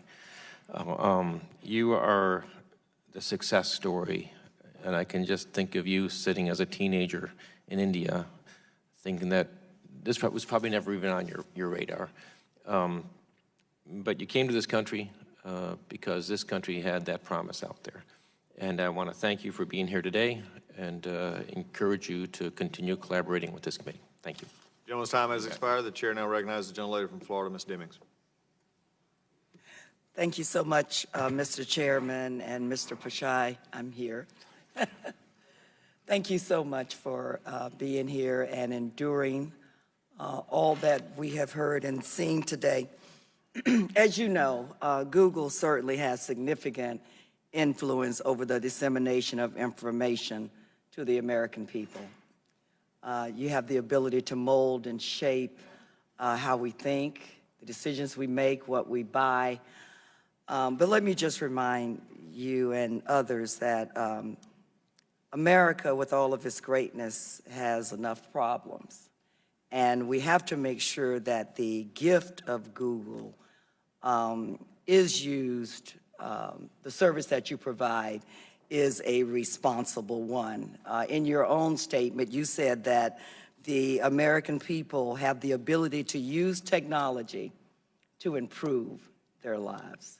So that tells me Google helps to solve problems, not create problems. My concern specifically centers around the protection of the consumers, because Google certainly would not be anything without the consumer. So the protection of the data, their information, the level of service that you provide. And I know we've talked a lot today about data collection and how it's used, and if the settings are in place, then it's not collected. So let me just understand, really starting with the chairman's questions, which I thought was a good opening for us. If a consumer tells you not to collect their data, then you do not collect the data. Is that correct? That's right. Okay. And how does does Google allow advertisers to target ads based on sensitive factors like race, ethnicity, religious affiliation? Currently, we don't have those, the ones you mentioned as factors in our advertising product. Okay, and what is your policy regarding predatory advertisements? We have strict policies against, and we respond to concerns there. We have undertaken significant changes to the extent we find predatory practices on our platform. So it's an area we are committed to doing better. And since we do represent everybody, poor communities as well as affluent communities, how do you make sure that the information that is received in at-risk communities protects the consumer, if you will? How are they treated the same in terms of affluent versus poor communities? How do you make sure that they are?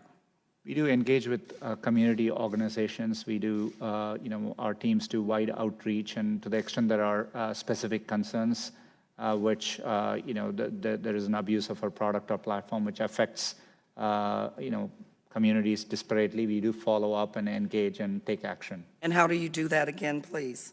So for example, if there's a specific category of a product where we get clear feedback, the way we have implemented the product has a disparate effect on some minority communities, we do engage and we understand and make changes in our products or policies. So you get feedback. So do you initiate or do any checking, or does that information have to come back to you, or are you proactive in terms of looking for those type of vulnerabilities? We do both, and but I do think there's more we can do in being proactive, and it's something I'm happy to follow up and understand better. But it's an area we are committed to doing well. You talked quite a bit about working more with law enforcement. I believe you've said that maybe 4 or 5 times. I'd like to hear more about some of the things that you do with law enforcement to protect the consumers as well, and protect our electoral process and other things that we should care about. We do this across a wide variety of areas. So for example, when there were concerns expressed about election interference, it's an area where we look to law enforcement for guidance. Areas like child safety is an area where we actively collaborate with law enforcement agencies. So fraud, malware, and depending on the area, we engage and we support them through efforts they are trying to do. The opioid crisis is a good example of an area where we are doing a lot of work with law enforcement. What do you think is the main area where Google could improve to better help the consumer? I always better think, protect the consumer. I always think, privacy is an area where we think is sacrosanct, and we have done a lot for users over the years, but it's an area where expectations are constantly evolving, and we are, as a company, needing to evolve and adapt to it. And so it's an area we are committed to doing better, but it's an area I want to acknowledge that there's more to do, and it's never done, and something we are committed to doing better. Again, thank you, and Mr. Chairman, I yield back. Gentlelady yields back. The chair now recognizes the gentleman from Texas, Mr. Gomert, for 5 minutes. Mr. Pichai, appreciate your being here. And I think most all of us agree on both sides. We applaud great work. For example, Steven Spielberg, despite politics, he's provided my family a lot of enjoyment and entertainment. You and your colleagues at Google have created an extraordinary vehicle for searching out things. It's fantastic. And as Mr. Liu, my friend across the aisle, was pointing out, you've got government that's not supposed to interfere in people's civil rights, and then you've got a company, a corporation like Google. My problem is when the government gives its immunity from lawsuits over to a private corporation that's the head of that corporation doesn't even realize that there is political bias run amok in his company. And that's the problem. I don't want to see you overregulated. I don't want to see you regulated. I want to see others come up with brilliant ways, as you, Mr. Brim, and others did, to create something that makes life easier. But a good example, you have a trusted flagger, you'd indicated, called the Southern Poverty Law Center. The Southern Poverty Law Center really has stirred up more hate than about any other group I know. They stirred up one guy to the point that he went to the Family Research Council, and I know those people, and they're Christians. And they believe, and I believe, that Christianity is really more based on love than about any other religion in history. God so loved the world, he sent his son so loved the world, he gave his life. And yet they stirred up hate against the Family Research Center, and a guy goes in shooting. You have, let's see, June 18th of this year, Southern Poverty Law Center announced it had reached a settlement with Najib Nawaz and his organization, Gilliam, for falsely labeling them as anti-Muslim hate group. They were wrong. Now, you consider them a trusted flagger, yet they keep creating problems for people that are not haters. And in fact, they had to, excuse me, they had to pay out $3.375 million. My problem is when you put your moniker on them, a trusted flagger, why aren't you paying $3.375 to Mr. Majid Nawaz? That's my problem. You trust people that have stirred up a lot of hate. And another good example, and you're so surrounded by liberality that hates conservatism, hates people that really love our Constitution and the freedoms it's afforded people like you, that you don't even recognize it. It's like a blind man not even knowing what light looks like because you're surrounded by darkness.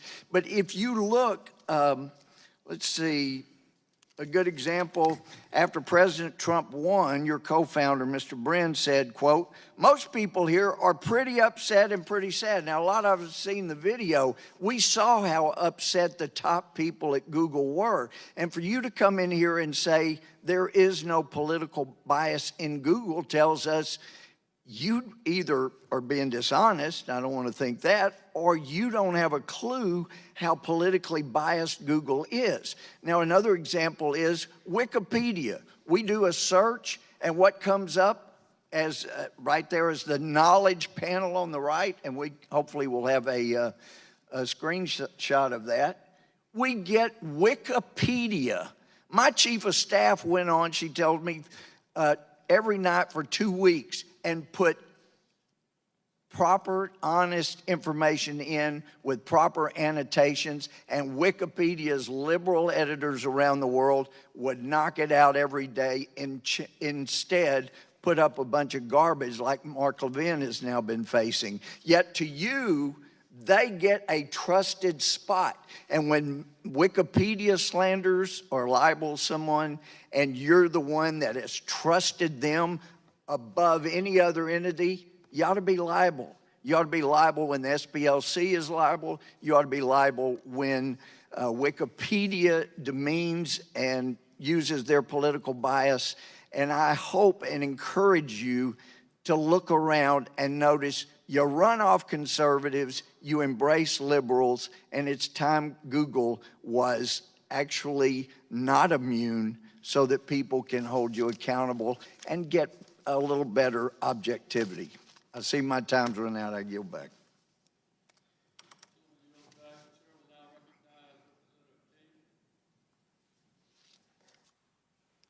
Thank you, Mr. Chairman.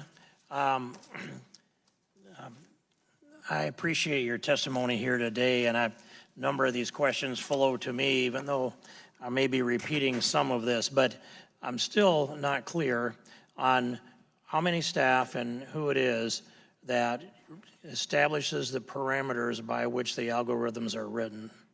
Can you tell me about how many staff that is and how that works? Congressman, today it's our search team, which works on the core of our search teams, and it's well over 1,000 people. I'm happy to elaborate more, but it's thousands of people. That's close enough conceptually.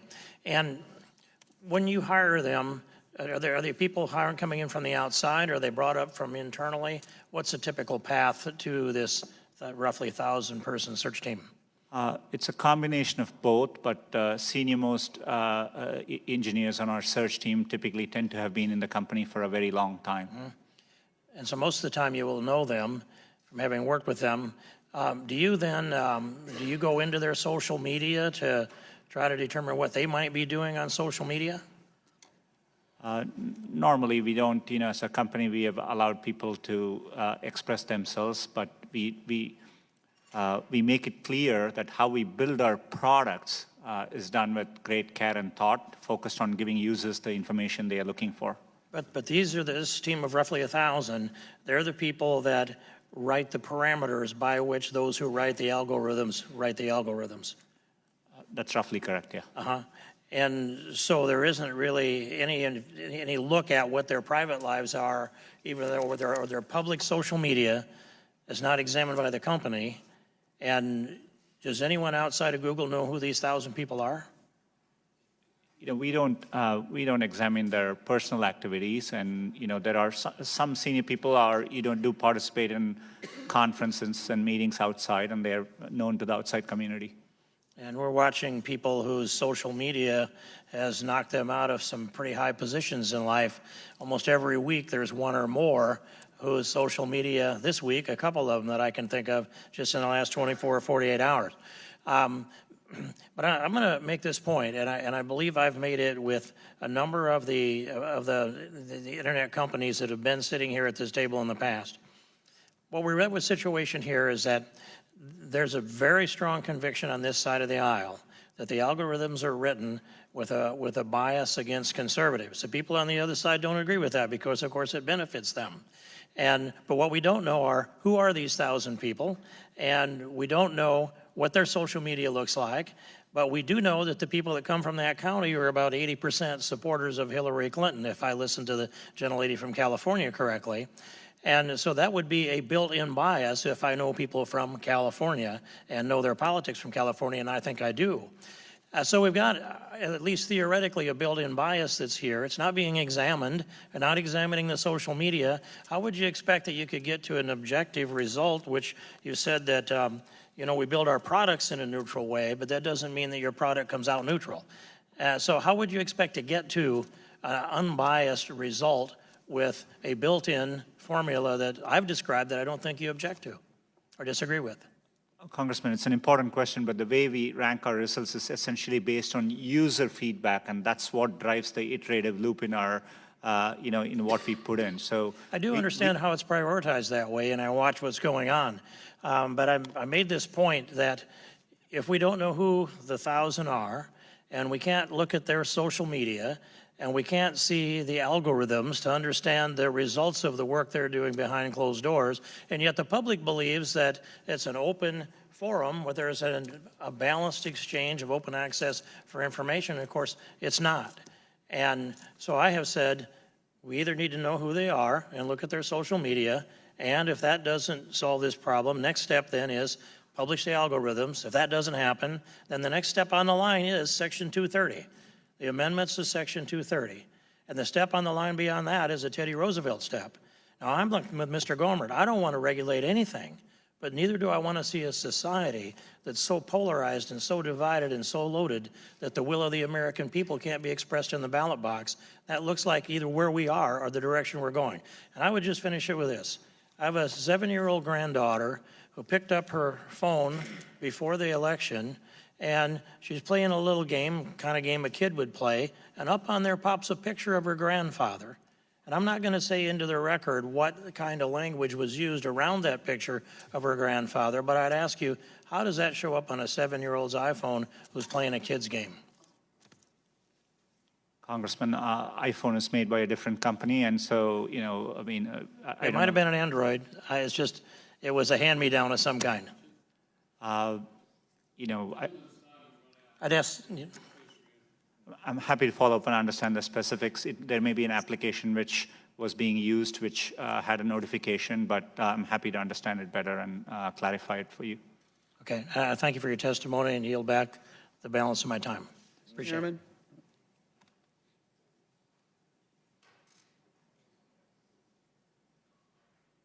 Mr. Chairman. What purpose does the gentleman from Texas seek recognition? To place 3 questions on the record, Mr. Chairman. We've already indicated we'll take all questions submitted in writing and ask him to answer them. And I'd appreciate it if I can share these 3. All right. Gentlewoman, without objection, I thank you for your recognized. courtesies. I thank you for the courtesy of the gentlelady from Alabama. I think it's her time next. There have been several points made, and obviously algorithm has been mentioned over and over again. 3 questions. One, the explaining how algorithm may play into someone's impression that conservative is over liberal. I think you're very clear on that it's not the case. In addition, your clarification on China and engaging in any activities to censor those individuals. And number 3, the algorithms, again, about your products may be a proprietary, may be a priority over others, and any explanation as to how that is, in fact, if you represent it to be not true, or how that might be perceived that happens? Your products, Google products over others, and how algorithms may play a part into that. And the gentlewoman will submit those in writing to us so we can submit them Thank to you. Mr. And I Pichai. thank the gentleman, and I thank you for yielding. Thank you very much. Thank you. Chair recognizes the gentleman from Florida, Mr. Rutherford, for 5 minutes. Thank you, Mr. Chairman. Mr. Pichai, thank you very much for your testimony today. I want to go back to the privacy policy and talk about some of those issues, because I think that's very important for the American public. You mentioned the transparency in your policy, but when, I know your policy is 20 pages long, changes multiple times a year. I have to ask a couple questions about the policy, because I, quite frankly, don't understand all of it. And that is, the policy states that Google's data collection applies when, quote, you use Google service. And so most consumers would think that means Google search or Google Maps. My question is, does the policy apply when a consumer contacts a double-click cookie? Are they then under that policy or not? Today, our product there is called Google Ad Manager, and in general, when users interact with our services, we need their consent, and by law, we need to apply our privacy policy so that we can offer them the full protections we can and fulfill our obligations. And so as part of that, I think if you're interacting with our ad services, we do get your consent for your privacy policy. So that's written in the policy, and they have, okay. And then secondly, if a consumer does not have a Google account, but they land on a web page that has Google adware again, is that consumer using a Google service under the privacy policy? My understanding would be yes, if they're interacting, if they may be both subject to the privacy policy of the publisher or the application they are using, as well as the ad platforms that work on that product. Okay, and then third and finally, your privacy policy says you collect voice and audio information when you use audio features. However, does this mean Google Assistant is recording our voices in conversations? How about when just using Google Voice? Is that actually being recorded? Today, if you invoke Google Voice by either using the microphone or you say, OK, Google, and issue a command, we treat it like a search query and record that activity. But we have a separate setting in which, as a user, you can choose whether you want these stored or not. And so we give users the choice and the option. See, when it gets to transparency, I think when you realize you have these active, where I'm clicking and giving that information and agreeing to it, I think people understand that information is going out and they're giving that permission. But it's these passive collection points, like Android and Chrome, where they're picking up that information and the user, I'm not sure the user actually knows that.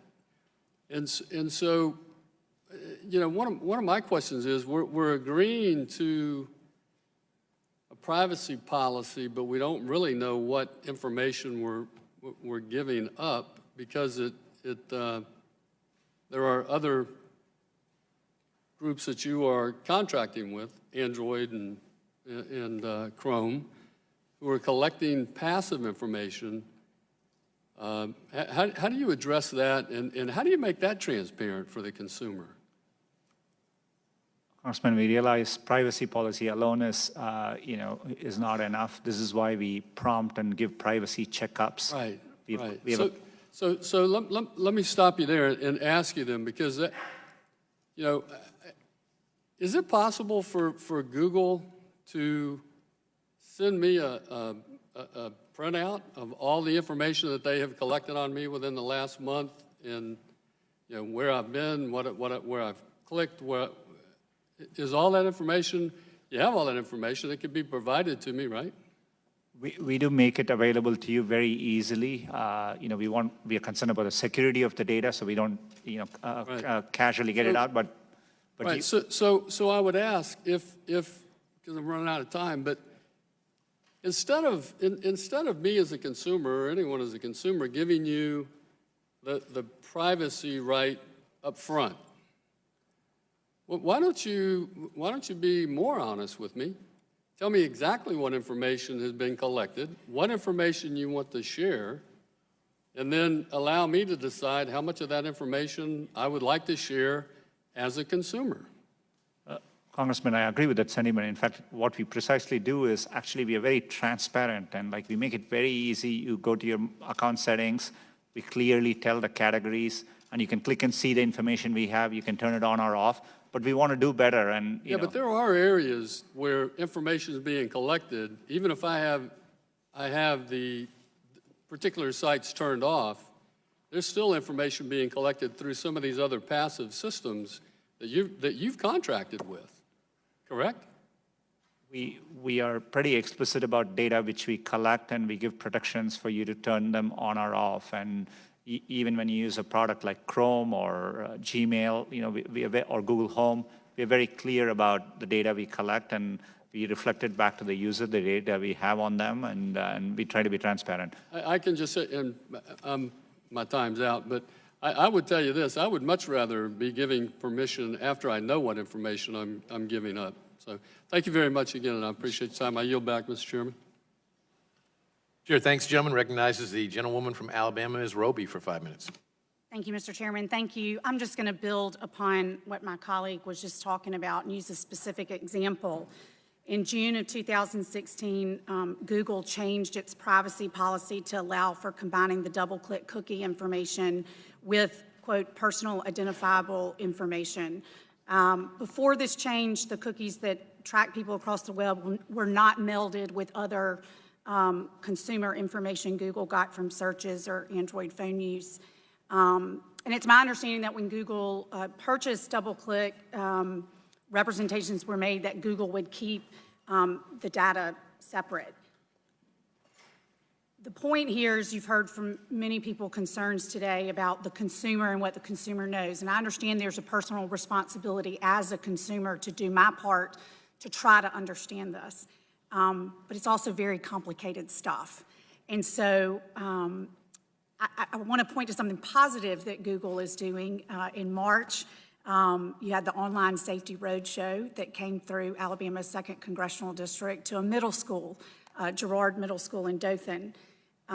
You're being a corporate citizen by trying to teach our young people how to be smart and safe on the internet. And as a mom of a 13-year-old girl, I appreciate that very much. I think that is truly, truly a good example of what it means to be a corporate citizen, that these young people can have the world in their hands, and recognizing that all the positive things that can come from it, there's some dangers as well. I would just say, I think what we would all benefit from is understanding as a corporate citizen, what are you doing to educate the consumer about the privacy policy? You've heard many of my colleagues point to the fact that you have this 20-page privacy policy, but it changes multiple times during the year, or there's representations that are made in 2016 about DoubleClick that change. And so most of us don't have a way to understand this in a way to know that the data that's being collected on us, exactly how it's being used. So I applaud you for the work that you're doing to educate our young people, but I would just ask if you could provide us, you said you used the words evolve and adapt when it comes to the policy, but what are you doing specifically to help educate your consumers on how they can be aware of when they click I accept on the privacy policy that they have a better understanding of how their data is going to be used? Congresswoman, it's a good question. And for example, we are sending email reminders for certain types of data that's being collected and asking you to go review your settings. And that's an example of the kind of evolution we are doing and we are implementing. We are looking at combining settings where we can so that it's easier for users. So we want to minimize the number of controls, but we want to match it with users have complex expectations too. For example, they want some of their devices to be private, but they are okay with some of their other devices being able to be used where location is aware, et cetera. So we are trying to match users' expectations.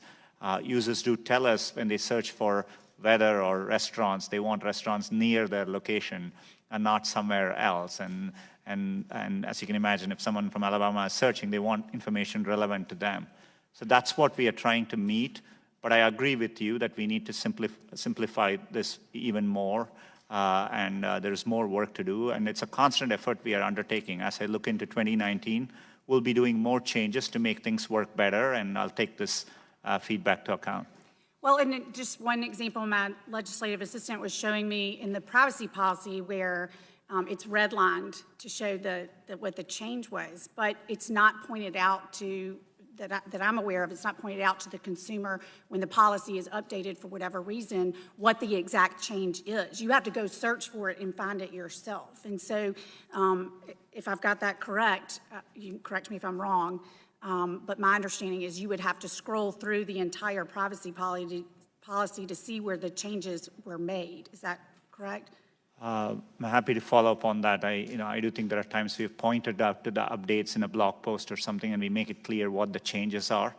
But happy to follow up and get the specifics. I just think the more you could streamline to the consumer how their personal information will be used, is being used, without the consumer having, I mean, again, there's personal responsibility there as well, but I just think you're doing some good things in terms of educating folks about, particularly with the Online Safety Roadshow. I think that you could take some of the work you're doing there and hearing our concerns here today, look for ways that you could better educate the consumer moving forward. Thank you. I yield back. Thank you very much. Mr. Pichai, a couple of quick follow-ups here. I don't think anybody asked who makes the judgment calls regarding content moderation at Google. Chairman, it depends on the area. So, for example, if it's YouTube, we have, very clear teams which are responsible for YouTube content policies. And are they identified? Is it possible for a customer to write to them and say, hey, here's a concern I have? We give clear channels for content creators to, to raise concerns back, and we have clear avenues. And we also have had people who are responsible for these platforms, including content moderation, appear here, and I think they've consulted widely here too. I have a question about preloaded apps. Do you have agreements with the companies that, I mean, Amazon might have an app that they put on your platform. Do you have a data sharing agreement with them? Do they get the information and you get the information that's generated by their app as well? How does that work? We don't have any special agreements with respect to user data as part of preloading any application. So if somebody puts an app on your platform, they do it with your permission, is that correct? Not necessarily. So for example, a device manufacturer can preload applications on Android, and it's up to them and the app developer to do so. All right. If they operate on your operating system, do you get the information as well as the app owner? Of information about what's happening within that application? Right. Unless there may be specific cases where the user has given us diagnostic information. So the answer would depend on the context, but in general, no. I mean, the relationship is between the user and the app developer. If you get an app that gathers information on a specific thing, that's not also coming to Google as well as to the developer of the app? In a general sense, no. All right, and then finally, and this you can write to us a written answer because it's a very lengthy answer, I believe, but I'm interested in knowing, I know you've had a lot of difficulties in Europe of late, and I'm interested in knowing how your policy in Europe differs from your policy in the United States. I'm happy to have it. I think it's a pretty extensive topic. I'm happy to have a follow-up on that area back to your office. Okay, yes, we would appreciate that. We'll give you some written questions that other members have provided. We'll have some more of our own. and we would ask that you respond to those promptly. We definitely will. Thank you. Well, you've gone for about 3.5 hours, and it's about what we predicted, isn't it, yesterday when we talked? So we thank you very much for your participation today. This concludes today's hearing, and without objection, all members will have 5 legislative days to submit written questions for the witness or additional materials for the record. And with that, this hearing is adjourned.